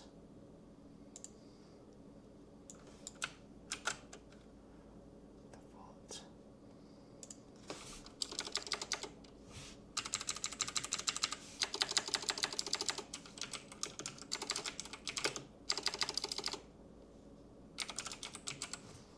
This is the vault.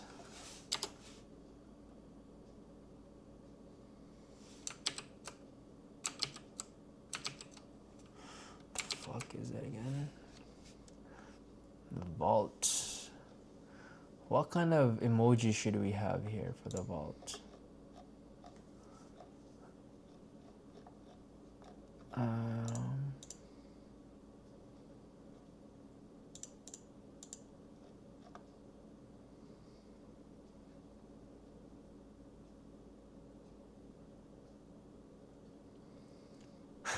pirate flag.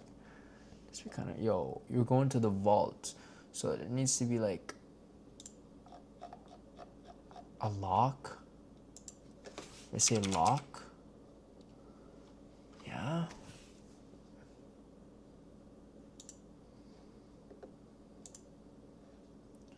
Save changes. Yo, go to the vault real quick. Got daily wins, journey. What do we have here too? Questions and answers. This is a good one. This one, okay. Boom, boom, boom. Text channels.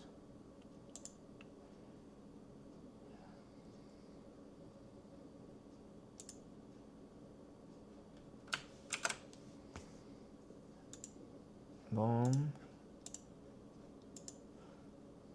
Wealth journey, daily wins. What the fuck? Why shouldn't you just say Q&A?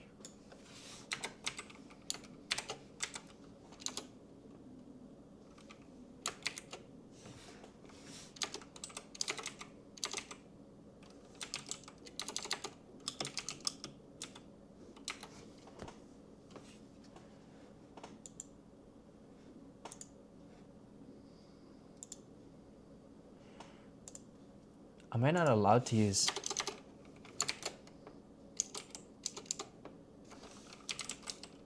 questions?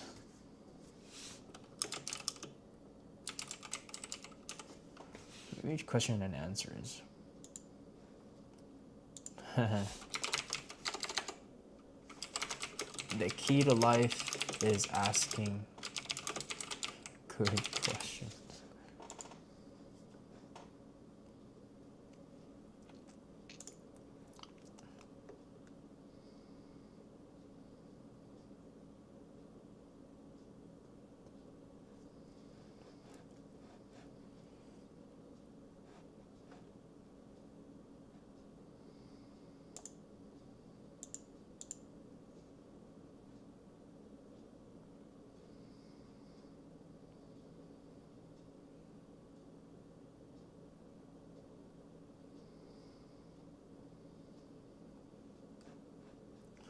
It's kind of cool, man. Wealth journey, daily wins, question and answer. Wow.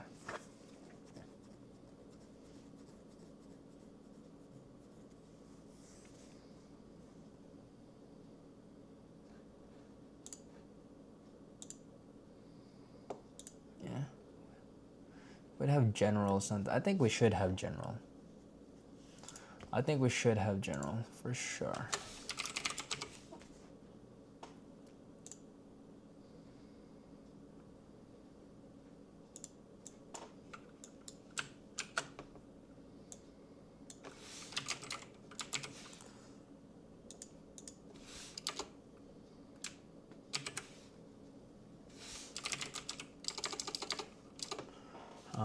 Army. Soldier. No soldier for general? What about star? There we go.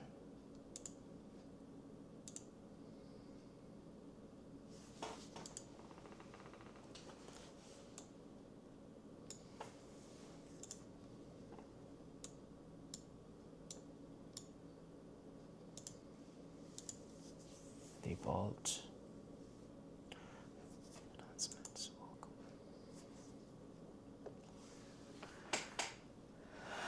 Welcome to Locked In. Boom.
Let's revise it a little bit. Let's see what it comes up with.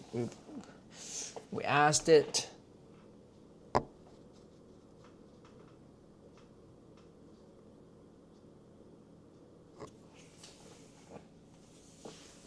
We'll see what it comes up with.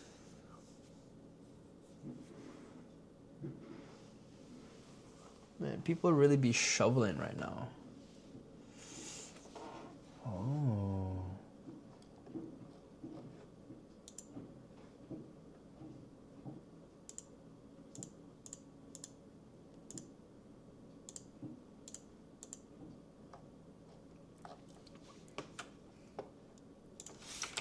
I like image 1 better. Is there anything we can implement that symbolizes entrepreneurship? If so, implement it.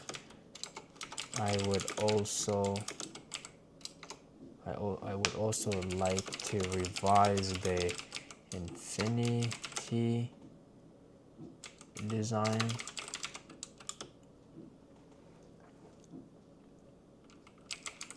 Perhaps make it into a chain. We're giving instructions. And hopefully these are good instructions. So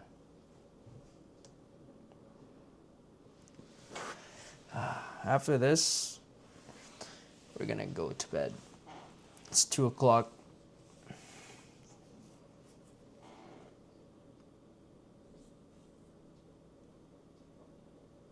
I feel like it's a little bit more complex, but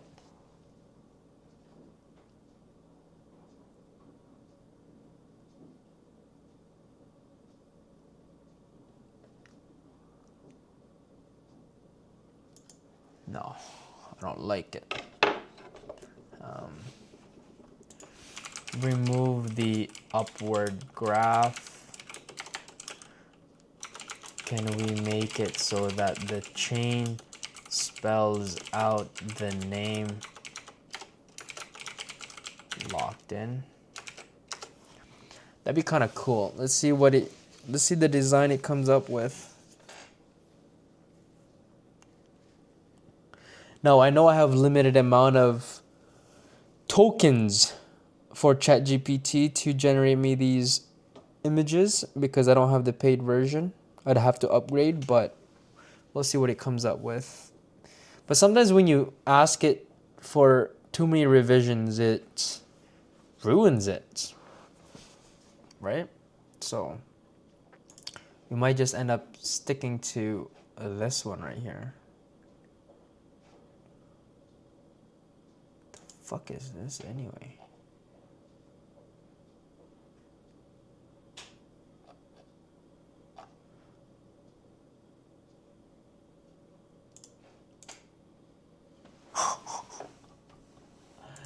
That is so ugly.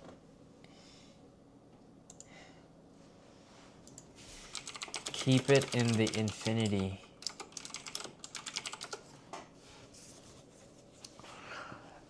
It's so funny. Ow. Oh my God, I have to leave my house tomorrow. I don't want to, but I have to. What's the weather like tomorrow? Is it snowing tomorrow as well?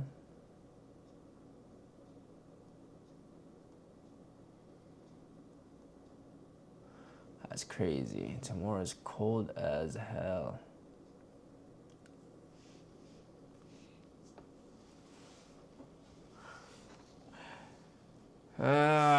Can you have it? You know what? Which one? This one looks like such a good boy. Maybe this one feels a little bit more.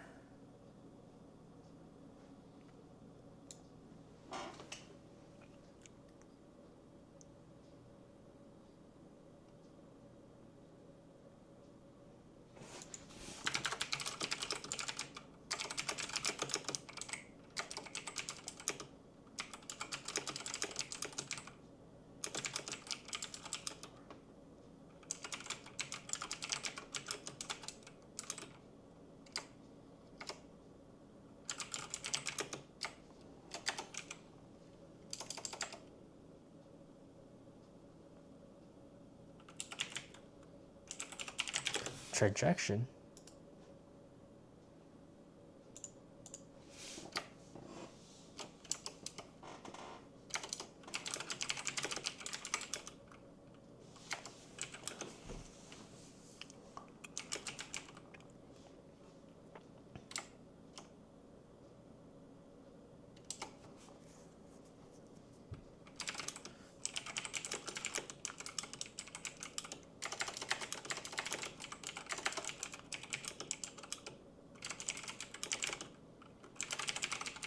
Let's see. If not, we'll...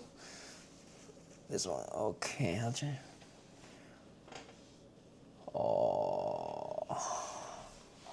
Told you. We'll keep this one then for now.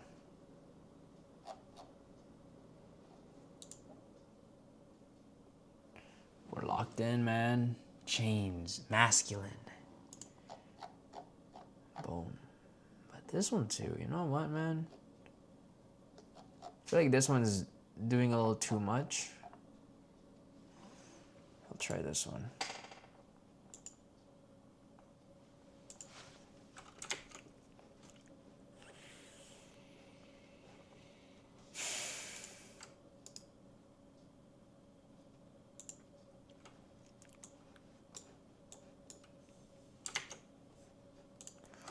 You gotta be a good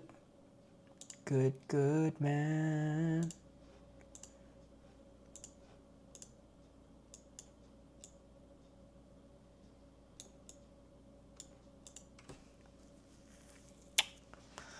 Locked in, man.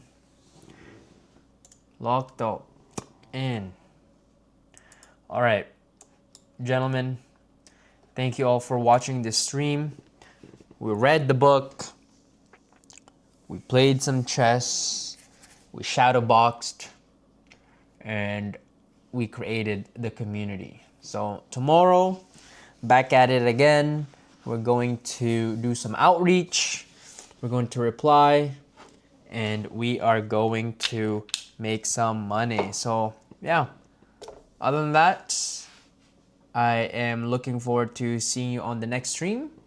Thank you for always stopping by. Thank you for watching this video. Even if you are not watching this live, I know this video will get posted. But yeah, I will see you